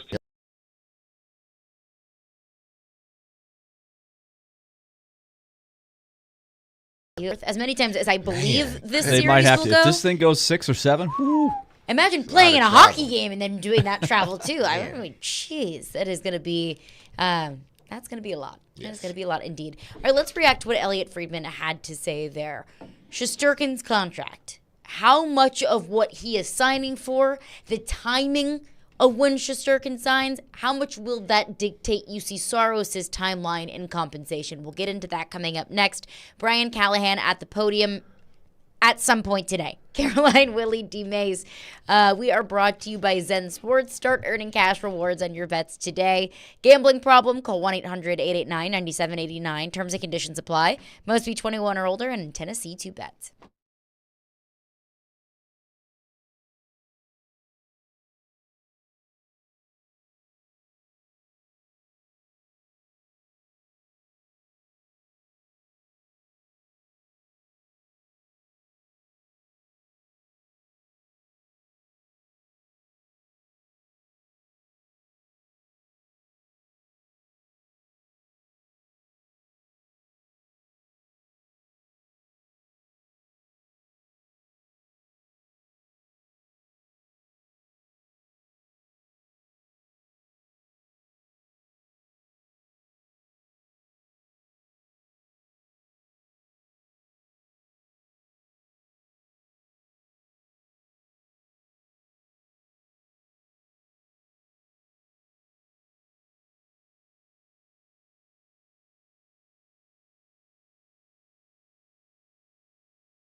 Happens next to the New York Rangers. The number one thing is Shesterkin. What's his next contract going to look like? Everything else for them is option B. He was their best player in the playoffs. I thought Florida deserved to win the series. As our parents always tell us, life is not fair, but it was fair that Florida won. They were the better team, and Shesterkin was marvelous. So to me, when you take a look at their entire contract situation and every decision that has to get made, Shesterkin is the key. What's his next number going to be? For example, I had someone who said to me, he's got them in a really tough spot. The Rangers part of this negotiation is going to be, and this is exactly how it's going to go. It's going to be the same thing that McDavid gets and Matthews gets and McKinnon gets and all the great players get. And the way you start these negotiations is say, look, Igor, you deserve whatever you can get. Whatever you want, you deserve it. However, how can we do this in a way that we can still win around you? Where we can reward you, but we can build a team around you. Because, the cap's going to go up.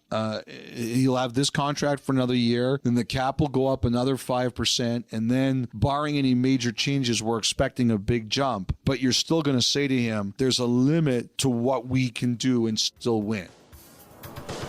That was Elliot Friedman on the 32 Thoughts podcast. He just joined us last segment, and a lot of those things that he's talking about with Shesterkin's negotiations with New York are also going to be the same things that come up in Barry Trotz's negotiations. Most notably, how much can we pay you while still building a cup contending team around you? Again, there's a little bit of give and take there. I know you want that, but you also have to understand if we give you that, we cannot be better around you if all of our money is tied up with you. But the thing that Elliot said was, look, Saros' people are going to want to wait until Shesterkin signs his contract, which makes sense, right? Let the big dog sign his big contract to kind of drive the rest of the market up. Makes total complete sense to me. And the question is, how much does that affect what Saros is going to ask for and ultimately receive? I think it probably will boil down to, I think, one thing, really. Because what we've heard from UC is, and we haven't heard much, but what's coming out, he wants to be here. And obviously the team wants him here. Now, whether Shesterkin signs his contract now or in a couple of weeks or whatnot, I think everybody's waiting on that. But I think, to me, what it's going to boil down to, I think UC will take less. But in giving him less, you got to give him a no-trade clause. You have to. That's the only way he protects himself and protects his money. If you're going to give me, I feel there's going to have to be a no trade clause in there somehow, some way. Because if he feels he's worth, after the contract is signed, whatever Shesterkin signs for, say he signs for $10.511 million. Let's just say that. UC comes back and say, man, 9. I think 9, because he's raising everybody else up by his contract. 9 should be good for me. All right, we can't give you 9, UC. We want to continue to try to build this team. All right, if you're not going to give me 9, then give me a no-trade clause in 7. How does that sound? Because now I know I get my money, and I know I'm going to be here no matter what. I think that's one way. I'm not saying that they would agree to it, but that's one way where you can keep a guy and keep a guy happy without giving him the money that he wants to get the hometown. Exactly, absolutely, absolutely. That's an interesting angle, and I think there's a lot of ways it can go. And I think what we're trying to do is lay out all of the factors that will be discussed. I think that's one, is the no trade clause. There's no doubt that will come up in the discussion. Yeah, Shesterkin. You heard Elliot say it could be anywhere from 10 and a half to 12 or so. 12 is crazy. It's crazy, but he mentioned the key thing that a lot I've tried to bring up, and that is the percentage of your overall cap. It's not the money, it's the percentage. It's the percentage is going forward the key thing to keep in mind, because the cap is going up. The league is flourishing. We didn't get a chance to ask Elliot about Utah's nickname. They've come up with the Final Six nicknames. You might have to weigh on that a little bit later. One of them is the Utah Hockey Club. That's it. That's one of the 6. The Yeti is make it the Utah Yeti and move on with it. That's the best option. You like the Yeti? It's the best option. Okay, so Caroline has weighed Yeti. Not the Utah Outlaws? You're not a fan of that? The Outlaws are in the final 6. I like the Utah Outlaws. Yeah, it sounds different, right? Yeah. The Utah Outlaws. I like that. That's a happening. That means a team coming the for you. Blizzard is in there. Utah Blizzards? Or Blizzard? Is it like Blizzard One that Blizzard. much in Utah? I don't know. Dairy Queen, the jersey sponsor. Ooh. The DQ. Nothing wrong with a DQ Blizzard. Yeah. Nothing wrong with that. Phenomenal. It's some French fries. I like the All right, I'll stop. Sorry. I like the mythological creature Food guy. Mascot. Like I love the Kraken. Make it the Yeti. The Kraken versus the Yeti sounds like a big time matchup there. Godzilla versus King Kong. Yeah, there you go. Right. The Loch Ness monsters. I don't know how many movies there have been about that exactly. now. So the goalie conversation, but the percentage of the cap will be a point of the discussion, I think, moving forward. All that to say, how much can Barry Trotz and the Predators keep it in their lane with UC Saros and say, I know that Shesterkin, I know Ottinger are going to sign new deals. They're going to set the market, and that's relevant. But let's figure out the number that you're happy with, that we're happy with, that we can build a winner with. I think that's going to be a key. Can you keep it in that a little bit and not just say, well, Shesterkin got 12, I need 11, or something like that, right? I think that's going to be important because I've pointed out, if you sign Saros for 8, my argument is 8's not that much. 8 sounds bad now, sounds high now, but 8 in a cap that is $92 million, which would be the year, this is what Elliott said it's projected to be. That would be the first year of his new contract. That's only 8.7% of your overall cap. That's very low. Pekka, we mentioned, during the 7-year, $7 million contract, $7 million at the time was 11% of the cap. It's a low cap. The cap was a lot lower. It's gone up a lot since then. So the price is going to go up. We got to get used to people are going to be making over $10 million. That's what happens. Right. The league's doing well. So the cap's going higher so people have more money to spend, and they're going to spend accordingly on the best players. So it's really intriguing. Do you race to try to get something done if you're Barry Trotz before Shesterkin signs? Is that one angle you could use? These are all strategies I wonder about behind the scenes. It's okay, I know Shesterkin's out there. How about this? And we'll throw this part of a no-trade clause in the element. We got Nashville here, the no-state tax. That's an advantage here. Work all those factors in. Do your own negotiation before Saros' agent can say, oh, Shesterkin just got $12.5 million. My guy's pretty good. He's not quite Shesterkin, but how about 10 for UC? I'm giving you a discount. You know, there's all these things. Shesterkin, Ottinger, and Saros, none of them had their best regular seasons. Now, what the difference is Ottinger and Shesterkin have both now had multiple fairly deep playoff runs. They've never won a cup, but they've both been a part of some pretty good playoff runs where they've played well and won some playoff series. That's another separator, I think, a little bit in the negotiation. And I think Barry Trotz has the leverage of, look, if you want to be here, we want you here. But we cannot get ahead of ourselves here of we need to build a team around you and the things that you just laid out. Look, we know that you can win a playoff series, but you haven't yet. So we can't put you in the same bracket as some of the goaltenders that have made several or multiple deep playoff runs. So if I'm Barry Trotz, I don't feel like I have to rush to do anything just to try to get ahead of the market and go ahead and sign Saros before Shesterkin signs his big deal, because I don't know if I'm Barry Trotz if I necessarily need to adjust to the market once Shesterkin signs his deal. You're going to try not to as much as you can and how much he really needs to. Yeah, and because he does have the leverage of saying, look, we do have a pathway to a good team if we trade you and get something good. Now, I saw recently there's would you take the 10th pick in the draft for Saros? Again, that to me is a non-starter. I'm not interested in first-round picks. I'm trying to build a team that can win in the next 2 or 3 years. A first-round pick, even if it's a top 10 pick, is not likely to help you for 3 or 4 years before you even know. Yeah. And there's a wide range. You could get a star at number 10. You could also get a bit player who barely makes the league. at number 10. If we're We talking don't about know. an Askarov trade, then I would be more willing to That's trade a- for that's a future, different story. quote No unquote, question. future considerations. No but doubt if about it. I'm trading Saros, I need like Marner. Like Right. I need a guy that I know is going to help me No and help doubt. me win next So year. that's where that is. And so I would say, again, I'm selling this. Juice, you haven't won a playoff series, and that's not all on you. That's part of our team has been an underdog in take away the bubble series against the Coyotes and that qualifier, right? The 3 out of 5. I think the Predators were the better team and lost that series, and Saros didn't play well. The last 2 times he's taken the ice, his team has been an underdog in that series. They haven't had a better squad.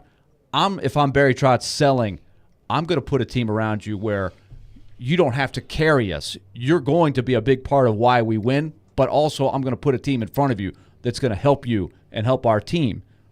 But to do that, I need you to take this X, whatever that is. And It's if- 8 or whatever. I can't pay you maximum stuff because that takes away my ability to put the team in front of you that I want to. And if Saros says 11 or I walk, then walk. Yeah, you might have to. I mean, like It's his prerogative. I He wants hate to it. do that. Yeah. All right, we got to take a quick break so we can get to Brian Callahan, who will speak at the podium after Titans minicamp, final day of minicamp. We'll get to that coming up next. Caroline, Willy, D-Mase, 102.5, 106.3 The Game.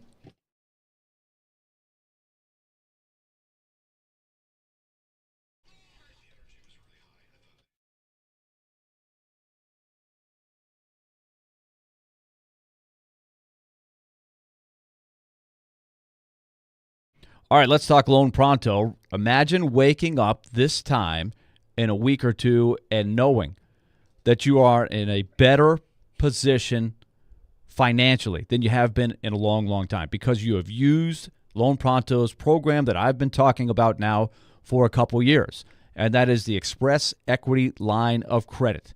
It's a great way to put yourself in a better position financially through your home's equity. So if you're getting eaten up by all of those high index or high interest rates that are making your credit card bill super high, your car loan, and you're saying, man, this is killing my monthly budget. The average homeowner that uses Loan Pronto's Express Equity Line of Credit is going to save about $850 a month. It might be more for you. What you need to do is call the number and find out about the plan, how it works, and how it fits your needs, because I can tell you it can put you in a much better position. 615-499-5780. That's 615-499-5780, or go to loanpronto.com. Equal housing lender, NMLS 1661781, subject to lender approval.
Nashville was Oh, really yeah. small. Yeah. There's like an intern that had to do the first show, and George was pissed.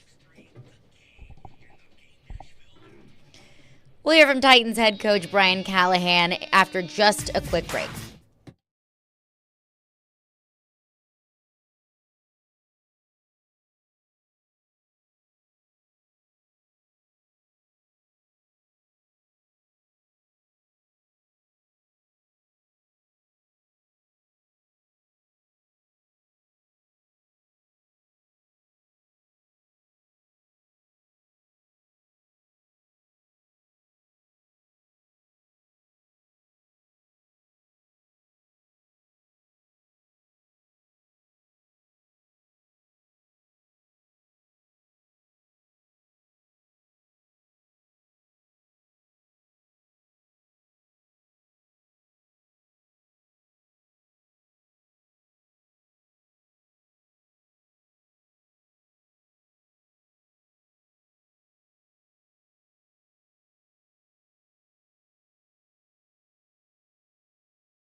Caroline, Willy, D-Mase, Brian Callahan is up at the podium, so we send it over to him now.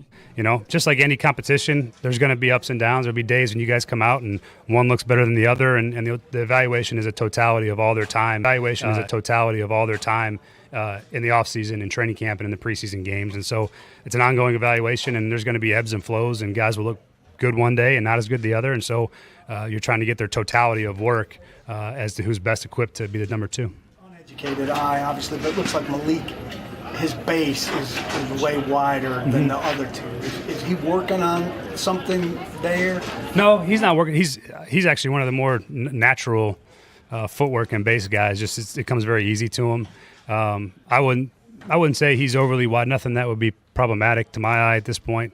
I think that he's had a couple really good days, and he's had some throws that he'd like to have back, I think, at this point. But so that's the whole process, and it's new for all these guys. It's a new system, a new way of doing things, and so there's going to be ups and downs, and there'll be days where guys excel and days where guys might struggle. So, sort of it's a marathon for us at this point to make sure where we need to be by September. Last year there were times that Will, it seemed like he would maybe pull the trigger a hair late and make up for it with just how fast he can get the ball there. Sure. Have you guys been working through the timing? That's also a mental thing, I'm sure, but where do you see him in terms of progressing there? Yeah, doing a good job. There's some timing things, like, for example, yesterday in the red zone, it might have been like the first or second time he might have repped a particular play. So it's all very new. And he was probably late on 2 or 3 throws down there on some new concepts that he hadn't banked the reps on. And so the hope is that you point it out the first time and you say this is the timing he needs to be on. He sees where the window is when the window's open. And then you keep working on that and you keep pushing that timing, because everything about how you play football in the NFL at the quarterback spot in the drop back game is very, very heavily timing based, and your feet got to be right. The processing of what you see has to happen fast, and then you got to trust what you see when you make the throw. It's the old adage, a lot of quarterbacks try to wait to see guys come open, and you're trying to anticipate when they're gonna be open, and that's a maturation process for a quarterback. And so the fun part is, like, he sees it and he understands it when it's not exactly right, and then he usually makes an adjustment the next time out. And so you take a red zone play, for example, the first day he runs it, maybe it's not great and the timing's not where you want it to be, and then we've repped it 4, 5, 6 more times before the season starts, and now you start to feel that timing, and he starts to feel it and see it. It's a rep thing. It's an experience process, and so that part's fun. I mean, that's the coaching part for me. That's where I enjoy. I guess Stone, you talk about Stonehouse being in the building every day. You were talking about that when we first got here. With him, is it now just trying to be patient? Or are you optimistic about him looking way down the road, or is it still too early? Yeah, it's too early to tell. I mean, the injury is obviously significant enough to where he's still out at this point. He is rehabbing. He's doing a great job in his rehab process. We'll see where we get to when we report to training camp on where that's at. His progress has been really good. You guys have seen him kind of out walking around a little bit. He has been working, and it's going to be a matter of when the doctors clear it, when we get to training camp, and then when he feels confident enough. And I've been with enough guys that have done knee injuries where there's also a mental factor in the return, is the confidence backed in the injury. Sometimes it takes, even though they're medically fine and cleared, you got to work through the mental part of knowing that you're fine. I've seen a lot of guys take some time to get through that process too. So we'll see where he's at in training camp. I think that's probably the best way to put it. Would you ever potentially, with your brand new drafted rookie, run like a tackle screen, utilize his speed and space, ability in space? Do you want to give everything away now? Thanks, JC. Quickly, you've had some coaches come in for the Bill Walsh Fellowship Program. How important is it for that program, and how important for you to have that help here? It's a fantastic program. I've come across multiple guys over my time in the league that have, in a sense, graduated from that program, where they've made impressions, they've made relationships, and it's given them opportunities to get jobs in the NFL, which is ultimately what it's for, is exposing guys to the NFL, to the way of our coaching processing, and then a chance to get to meet people. It's a networking and relationship business too, and so let those guys meet people. Obviously, Clint McMillan was a guy that was in the Bill Walsh Fellowship Program and ended up getting hired from it. So they're great opportunities. They're competitive jobs to get now. I mean, these internships, we'll have hundreds of applicants trying to get a chance to come in here. And so they're very competitive. And the guys that we bring in, we feel like can, one, help us for the time they're here, and two, that they got futures as really bright coaches in the NFL. So it's great to have those guys.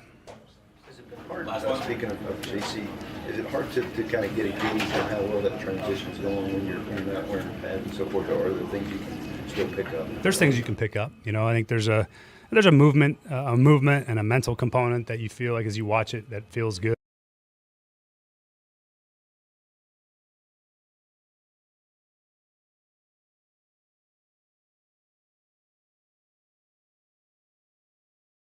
And, again, a lot more will be revealed as we get going, but everything would indicate so far that he's up to the task. There's been, there's not anything that would have been alarming at this point that he couldn't make the transition. And so far, everything's been about what you would hope it would be. All right. All right, there we go. That was Titans head coach Brian Callahan with a little bit of J.C. Latham popping in there asking a question. Yeah, J.C., that's his personality coming out, and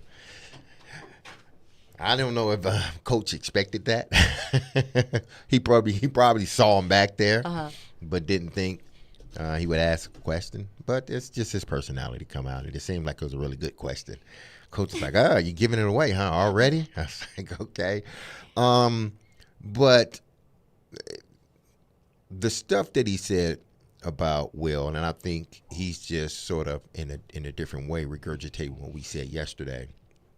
And some of what we said today earlier, this is a process for this team.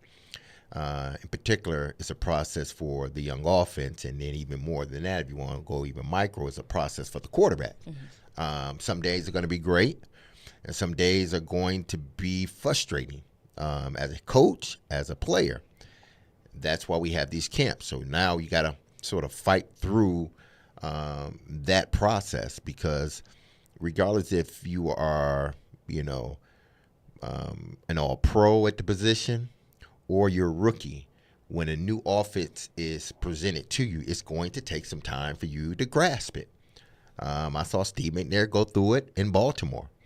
Hell, I saw him go through it here when Heimerdinger first got hired as offensive coordinator. There's a process that you have to go through, and Steve had been in the league 4 or 5 years already.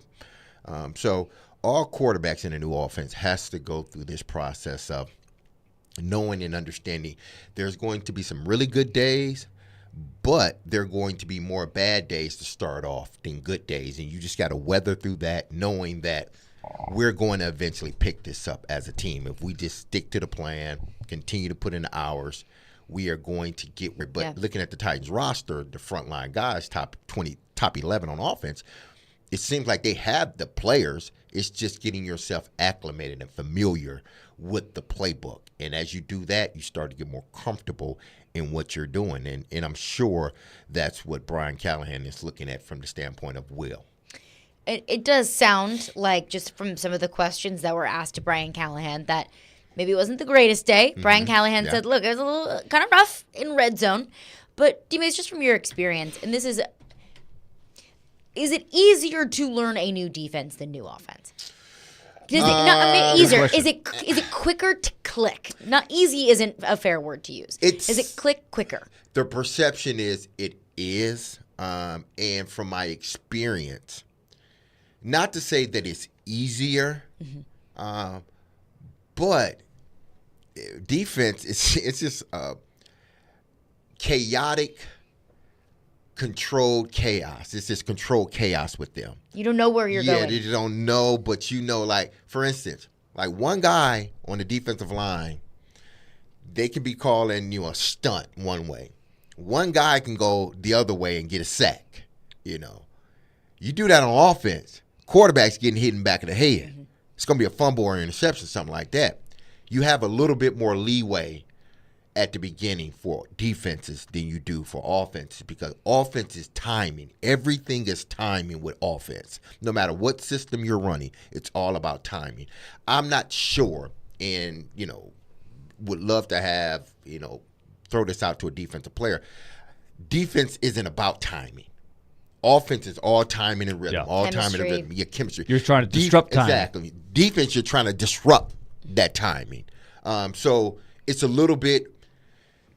It's not easier, but the adjustment period the learning curve isn't as difficult on all defense as it is on offense, I believe. Now, the defensive players, they may tell you different.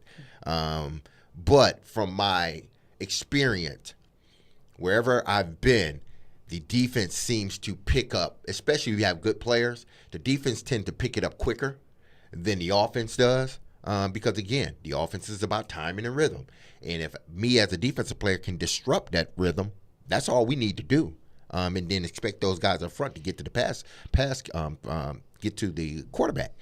But, yeah, I would tend to say it's a little bit more difficult from an offensive standpoint when things are new as opposed to a defense. Multi-layered offensively. Yeah, but they still have a lot to learn on defense. Yeah. But on offense, it's all about timing and rhythm and repetition over and over again. Like you can throw a guy out there at corner and just say, just play man. Keep up with him. Just play man over there or play cover 2. Mm-hmm. All right, I'll play cover 2. You can't throw a receiver out there and just say, run a route, run a slant. Well, what if he jumps inside? What if it's cover 2? What if it's press man? What do you want how am I going to run this route? I actually play cover 2. There's only one way we can play cover 2. There's no difference. I don't care what they're running. One way you can play cover 2. There's no other way. Well, as opposed to a receiver, I got to run this route predicated on the defense. What do I do here? Should I adjust it? Should I not? There's a lot of other factors that go into it.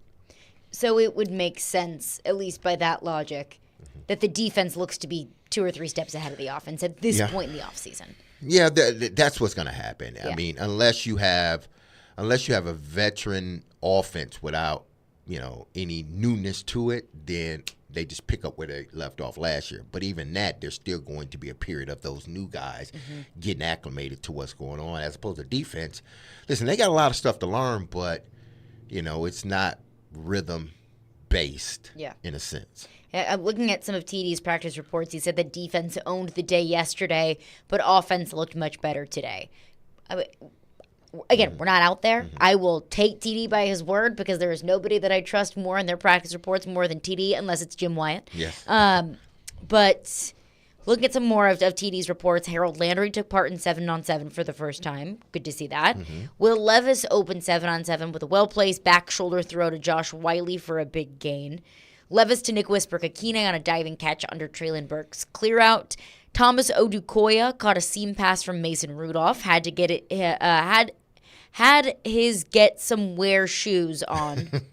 Had his get somewhere shoes on. Like he had got his get somewhere shoes shoes on. Somewhere shoes. There it is. Thank you. Had his get somewhere shoes on and ran away with the defense for a touchdown. Rudolph hit Kyle Phillips for a long gain along the sidelines a couple plays later. Interesting, Kyle Phillips working with the twos. Levis hit Chigakonkwo on a seam, a little behind him, but he caught it and ran a bit. Offense looked much better today, and the last couple of periods were helmetless walkthrough addressing specific situational football. Really, my biggest takeaway there is defense won the day yesterday. Offense looked a little bit better today, and per Brian Callahan, struggled a bit in red zone, but to be expected when the offense shrinks a bit. Yeah, or the field shrinks a bit. It does, and this is what you are looking for as a head coach or position coach. It don't matter. You're looking for, hey, listen, there are going to be days where the defense gets the best of us, but we got to come back the next day and we got to build, or we got to make sure we do the things that sort of allows us to grow as an offense.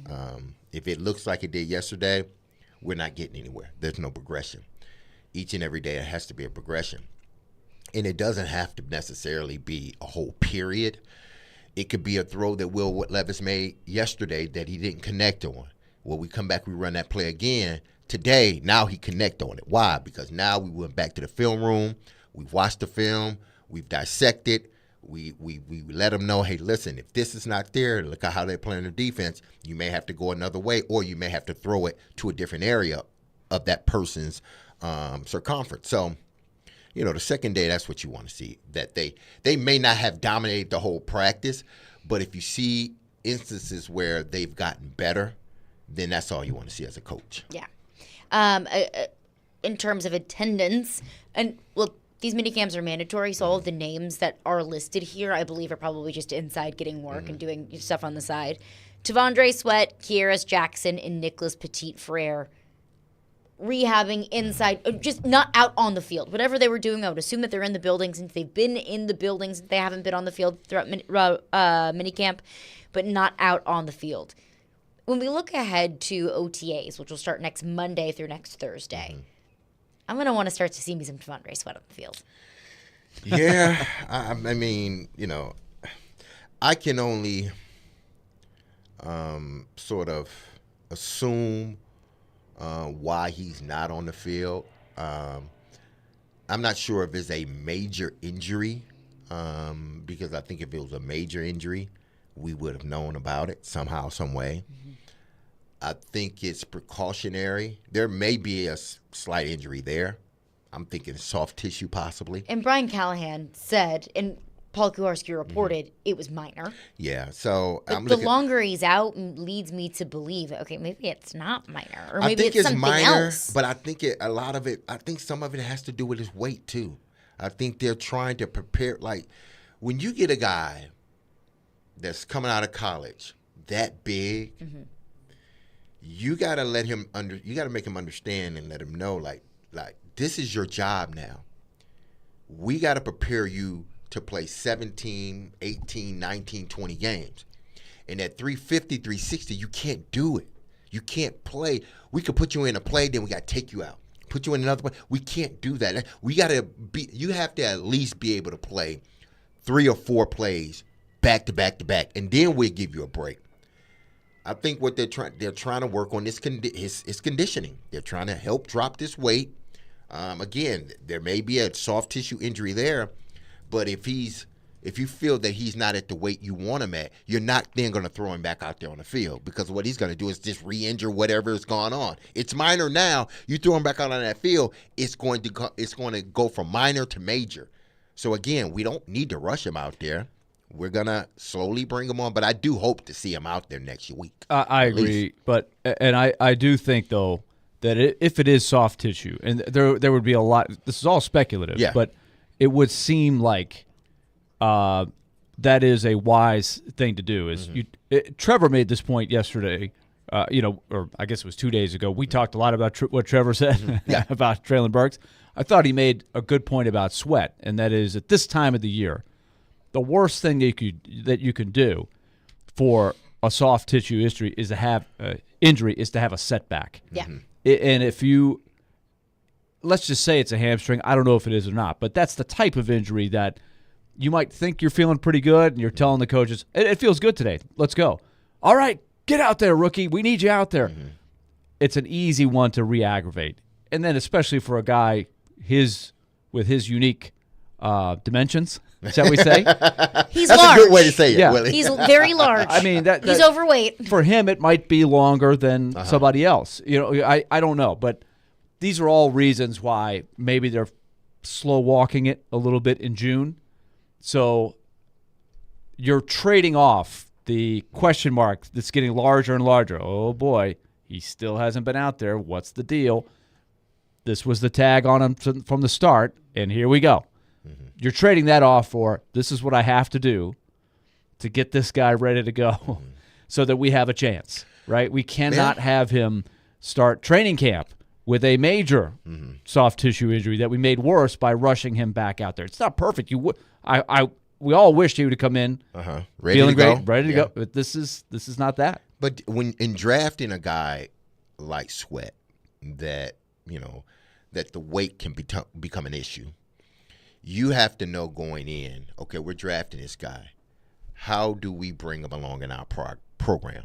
You have to have that conversation before you even draft a guy, because he's a large individual, and you know what weight he needs to play at in order to be effective. He can play at 360, but he's only going to be effective for not even half the game, a quarter of the game, maybe. Supposedly he even played at 380 at Texas. Yeah, that is large and in charge. Yeah, so you have to, in knowing the opportunity to draft him, you have to have a plan in place for him, if indeed you draft him. So I'm sure they got a plan in place, and this is part of the plan. Like, 30 years ago, they probably would have just threw him out there and like you gonna play your way into shape. Yeah, that's what you're gonna do. You can't do that nowadays. The money's too great, and more importantly, these young men's health is too important to throw them out there and just say you work through it. No, we got to bring him on in a way that we feel is going to be beneficial for him, but then ultimately beneficial for us. Yeah, and you are doing now what you have to do to make sure that T'Vondre Sweat can be effective for 3 downs in 17 games or as many games as possible. That it's not all right, is T'Vondre Sweat playing today? Let's check the injury report. Is T'Vondre Sweat on? Like that I think is probably not our worst nightmare about T'Vondre Sweat, but it's definitely up there and definitely a fear that I had when the Titans drafted him at 38. At 38, that's essentially back of the first round. Like, this guy needs to be effective for you. This guy needs to be able to contribute right away. So whatever you have to do to make sure that T'Vondre Sweat is available and effective, you're going to do it, especially at this point in time. Yeah. But this is where the red flags, this is where the worry stems from. This is where the red flags came up. That, is this going to continue to be a thing for T'Vondre Sweat? I hope not. I hope not. And the last thing that I want people to say is, you're always talking about T'Vondre Sweat. He's not out there. He's not out there. Well, that's the reason why we were concerned when they drafted him in the first place. I wonder if they had any problems with him in Texas. Because there's 2 guys in all of college football that I remember, and not because of their name, but because of their girth. The kid out of Florida, the big 400-pound defensive lineman who wore number 21. I think it was 21 or 40, something like that. Him and T'Vondre Sweat, because they were large human beings, and their shirt didn't even fit them. They were big, and their pants probably had to have 2 pants stitched together. That's how big they were. But they were they're hell of a players. But once you step up in competition, you can't expect to stay that large and be able to be effective as much as they want you to be. You can possibly do it in college because you're probably better than everybody on the offensive line. Yeah. So you just use your girth and weight and just push people and let everybody. You can't do that in the NFL. There are guys that are just, from a technique standpoint, they don't care how big you are, they're going to find a way to move you. So he has to find a way to drop that weight to be able to play consistently good football, not T'Vondre Sweat, not because this is what the scouting report is going to be if he doesn't drop the weight. It's going to be T'Vondre Sweat is a hell of a player, but he's only going to give them 1 or 2 plays per every 2 or 3 series. Great player, thicker than a Snicker. Exactly, and he ain't going to give you much once he get tired. Yeah. So he's going to be a guy that never can play on 2 minute and never can play in a 2 minute drill. Yeah, never, if he doesn't get down on his weight, because in 2 minutes we're going. We don't have time to be switching back and forth. And with the 38th overall pick, you need to be a 3-down kind of player. Yeah. You can't be first and second down, take him off the field on third. I understand that's going to happen at some points, but you need to have the ability and to have the endurance to be able to be a 3-down kind of all 3-down kind of player. But he's going to have to be out there at some point. I understand, whatever's going on. Brian Callahan said it was minor, but I mean, okay, he spends the rest of the offseason, inside and dropping the weight. Okay, he drops the weight and gets to a healthy playing weight. Okay, well, now it's August 16th. Yeah. And it's your first opportunity to get down on the field. I'm not saying that's going to happen, but that's just, that's what I fear. There's a possibility that can happen, and you don't want to even reach a point where that possibility is even close to happening. So you're trying to do everything right now to prevent it. That's why, to me, I'm not going to be too alarmed about this right now. But like you said, once we get into late July, August, if we're still doing this, it's too late to be alarmed. Because he's in a program now, so you can monitor him every day now. You can work with him every day, and if he still is going through this in late July, then we need to really talk about it. We need to really sit down and say, hey, listen, this may end up being a problem. Mark in Ashland City says Desmond Watson, 6'5", 464.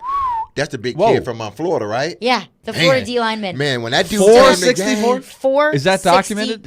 He looks all of 464. He does. When you see him on the field. This dude is massive. That is what he's listed at. Oh my God. He's massive. It couldn't even be more if that's what he's listed and at. He looks like 564 in the 21 jersey. Yeah. Just because if you wear 21 Look and at you're that. big, you look twice as big. Those were linebackers next to him, and the linebackers look like DBs. They look like little itty bitty little toddlers. Is he still playing for Florida? He's still playing because he was a freshman last year, I believe. Good grief. He 464? 464. I don't know how in the hell he's moving around at 464, but damn it, if we can get him down to 364, he's going to be a monster. Last year, he played at 439. So he's gained weight. He's gained weight. Purposely? How can you be? Yeah, if you lose weight, brother, there ain't gonna be nobody that can mess with you. If you're playing at that, if you're playing at a level at that big, man, oh man, just think if we can get you an Is that a ideal record? weight. Is that the highest on record of a player in a? I mean, obviously he's a good player. Like, I'm wondering what is the record for the heaviest player to in the step NFL? on the field?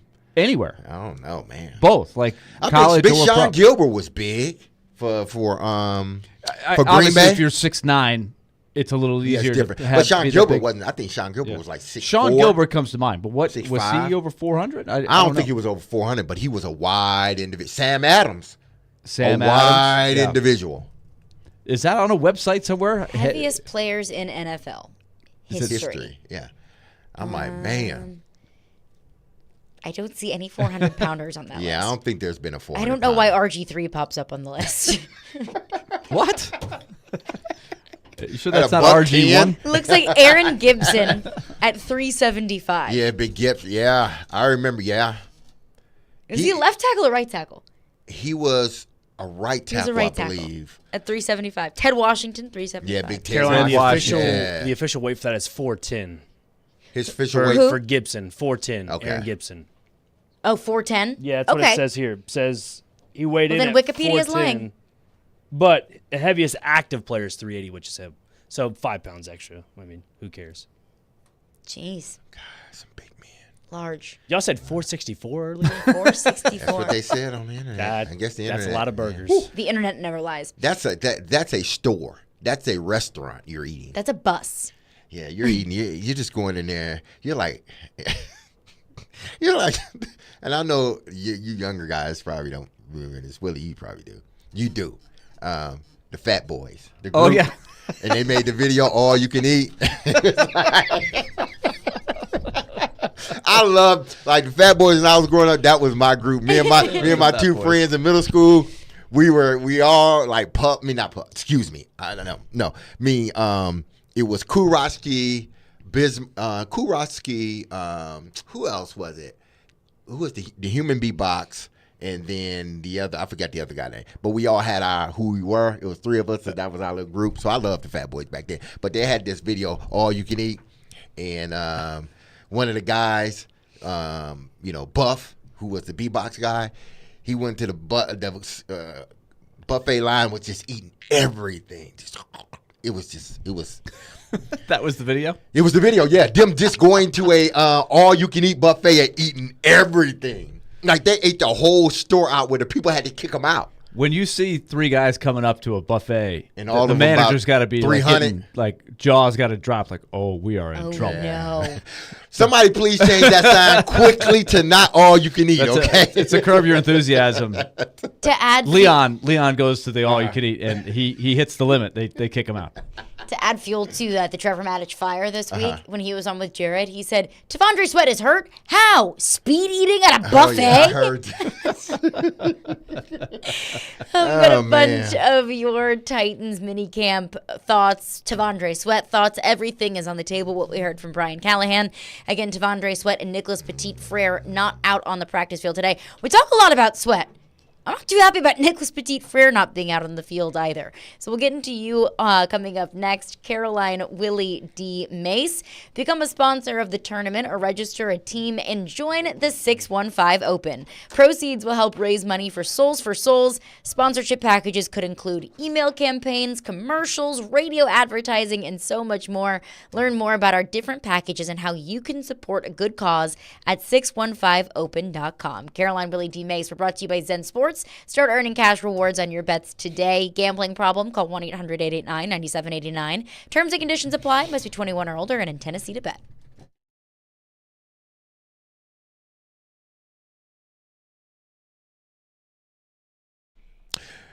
Listen, everyone, I know you've heard me talk about Dr. Lodge and his staff at Cool Springs MD for some time.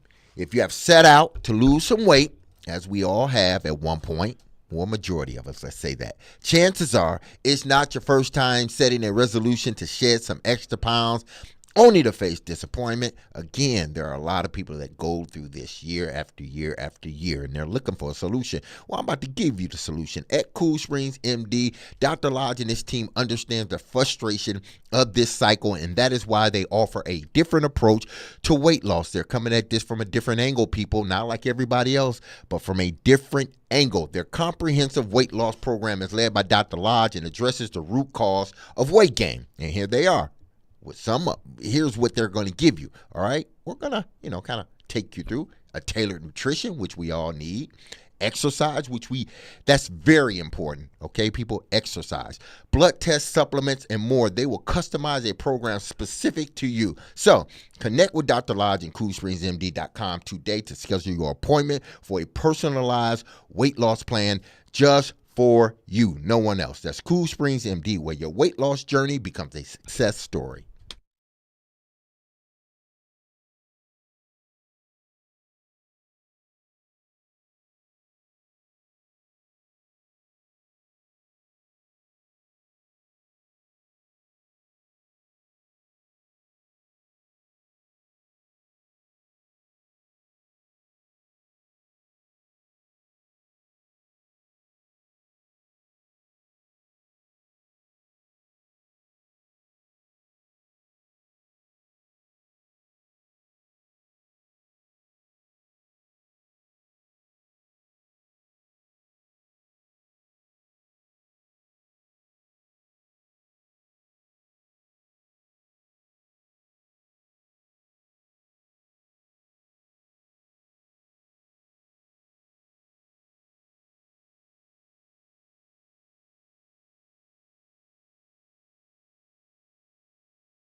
Put the food on my plate and some coke in my cup.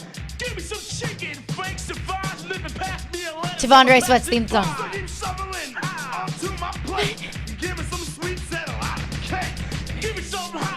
Tune in to 94.9 The Fan. Today as the Nashville Sounds take on the Louisville Bats at home.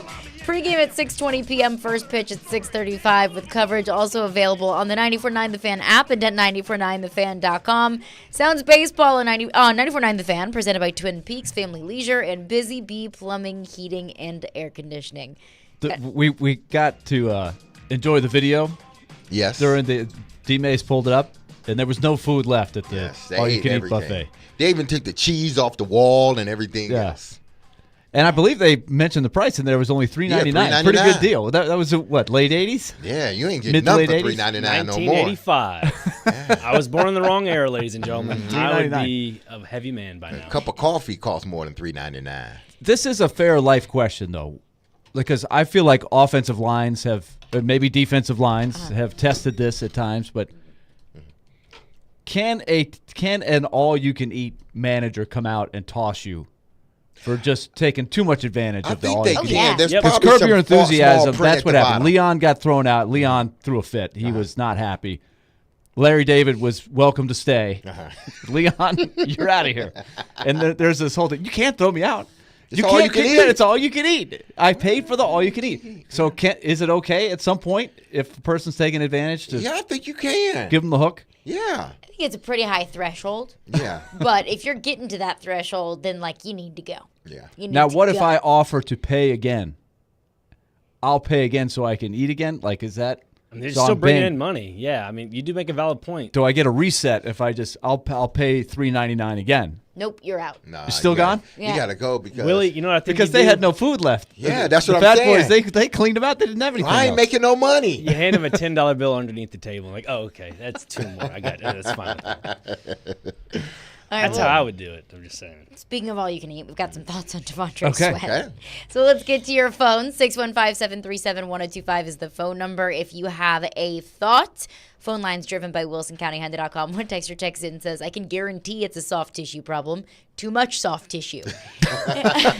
Which, touche, Jason in Okay, Kentucky. I got you, Jason. This was the whole thing after the draft when we said, are we a little concerned about Devontae Sweat's weight? And everyone said, no. He played at that weight in Texas. It's going to be fine. Everything is going to be fine. And if, in fact, he's not on the field because he can't be on the field because he's overweight, well, this was the concern in the first place. So don't tell me I'm overreacting. Yeah, I mean it has to be. You want to get it. You want to get a handle of it before it becomes a problem. Right now, it's a concern. It's just a minor concern. How do we work through this? How do we? The program that he's on, he's not going to lose, 15, 20 pounds in a week or two. I mean, there's things you can do that you probably could lose that much, but that's not a healthy way to do it.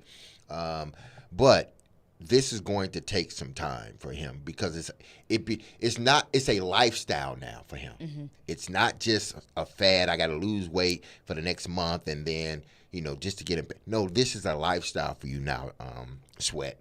You have to keep your weight under control. Your NFL career depends on whether you can keep your weight down to a playable weight, because if you can't, then the problem is if you can't keep yourself below that weight or good playing weight, you're going to have a short career. Mm-hmm. Because of your weight, but not necessarily because of your weight. It's your injuries now. Yeah. It's going to take longer for you to heal, being such a large man. I understand that it's difficult. Mm-hmm. I know Exactly. we're all tongue-in-cheek and joking around. Yeah. I But it's understand difficult. it's Yeah. difficult and every single person is different, but his career depends Exactly. on it. Yes, and that's why I think I'm trying to. I have the same concerns everybody else does. I think from the minute he's picked, and I think you have a lot of people who cover the draft say there were teams that did not have him on the board because he was too much of a risk, especially that high in the second round. Right? It's one thing to take a fifth rounder, but for the Titans to jump out there for the second round, I think that's why it's heightened. This is your second round pick, and you knew about all these question marks.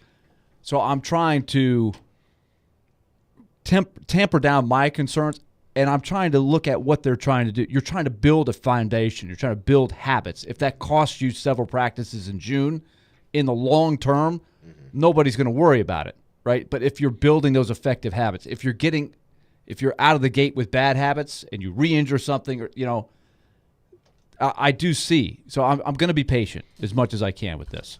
But doesn't mean we're not going to have concerns. But I don't know that I can't question what they're doing right now. You can't just say get out there if you've got a soft tissue injury. That's the worst thing you can do. I think that of course any team in any league is going to be very tight-lipped, but sometimes I do wonder that the more ambiguous you are about an explanation about something, the more you enter room for interpretation, and that can be incredibly dangerous. Yeah. I don't expect the Titans to come out and be like, okay, here are all of Tavondre Sweat's medicals, here's the blood work, here's exactly what he's going through.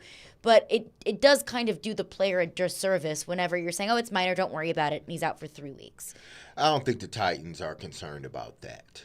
And they shouldn't be, honestly, because if I was a head coach, I wouldn't be concerned about the perception of my young player at this particular time, because we have a plan in place, and I don't want to. You're not gonna.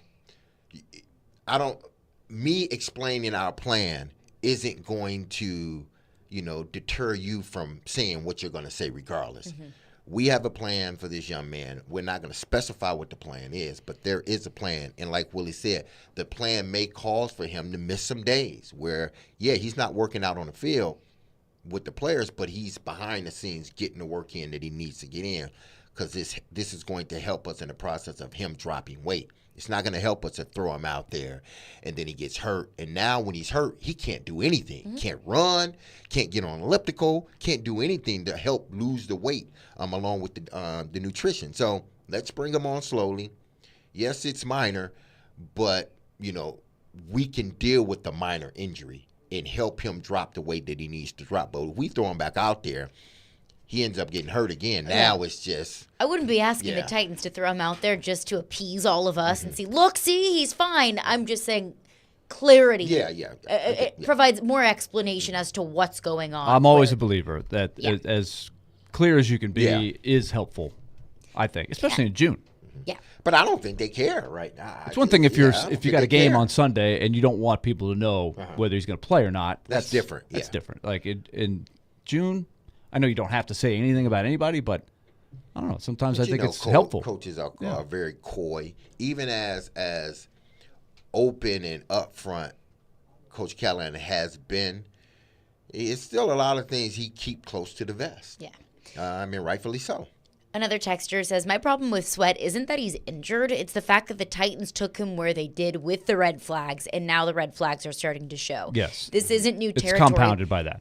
Exactly. If the concerns about him to begin with, and then you get kind of confirmation for having those concerns, that's an uncomfortable feeling. That's where hysteria starts to grow a little bit.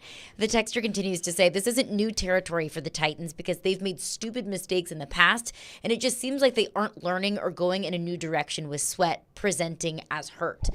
What we can't do is hold Ran Carthon responsible for the decisions of John Robinson. We are all jaded for the Isaiah Wilson pick, really the entirety of the 2021 draft, of Caleb Farley, and then really that 2021 draft hasn't given you a whole lot. I get it. We're all a little bit sensitive about it, but Ran Carthon did not make those picks. But what you don't want to see is this regime making some of the same mistakes of the last regime that got this team in the place that it is right now. Yeah, you don't want to see that happen, but I'm not beholden to, blame this particular staff in front office for what happened with the last coaching staff in front office. This is a new slate for them. And, listen, you only have so many opportunities, and if you got to understand, because of what, I am not going to hold them to it, but because of what has happened in the past, we're sensitive with the regime prior to yours.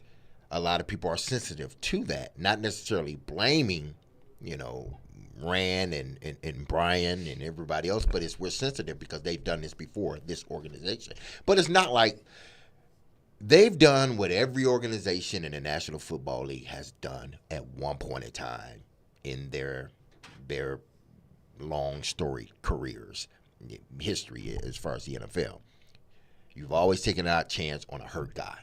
Every team in the National Football League has done that more than once. Take a flyer on a guy that has been injured. and you hoping because of his talent that he doesn't display those injuries moving forward. Jeffrey Simmons. Jeffrey Simmons is one. Worked out. I can Caleb Farley I did. can go to Willis McGahee. Blew out his knee his senior year. If you were just basing it on his injury, nobody would have touched him. Yeah. But Buffalo drafted him at the end of the first round, and he became a hell of a back. So you have instances like that. That's why I say this is not just a Tennessee Titan thing. This is a NFL thing in regards to injured players and taking, chances on injured players to have a high upside. The Colts took Leatu Latu out of UCLA. Mm-hmm. He had neck issues. Yeah. He already medically retired or considering medically retiring? Yeah, because he had of some people telling the him he neck should, issues? and then he had some other people saying, keep playing. You Massive, can keep playing. Yeah, so big risk That's there. a big question. That's a big question. But unfortunately, it's kind of reared its ugly head with the Titans. All right, coming up next. Allie Melnicki, our friend from Zen Sports, will give us her best bets of the weekend. Caroline, Willy, D-Mase, 102.5, 106.3 The Game.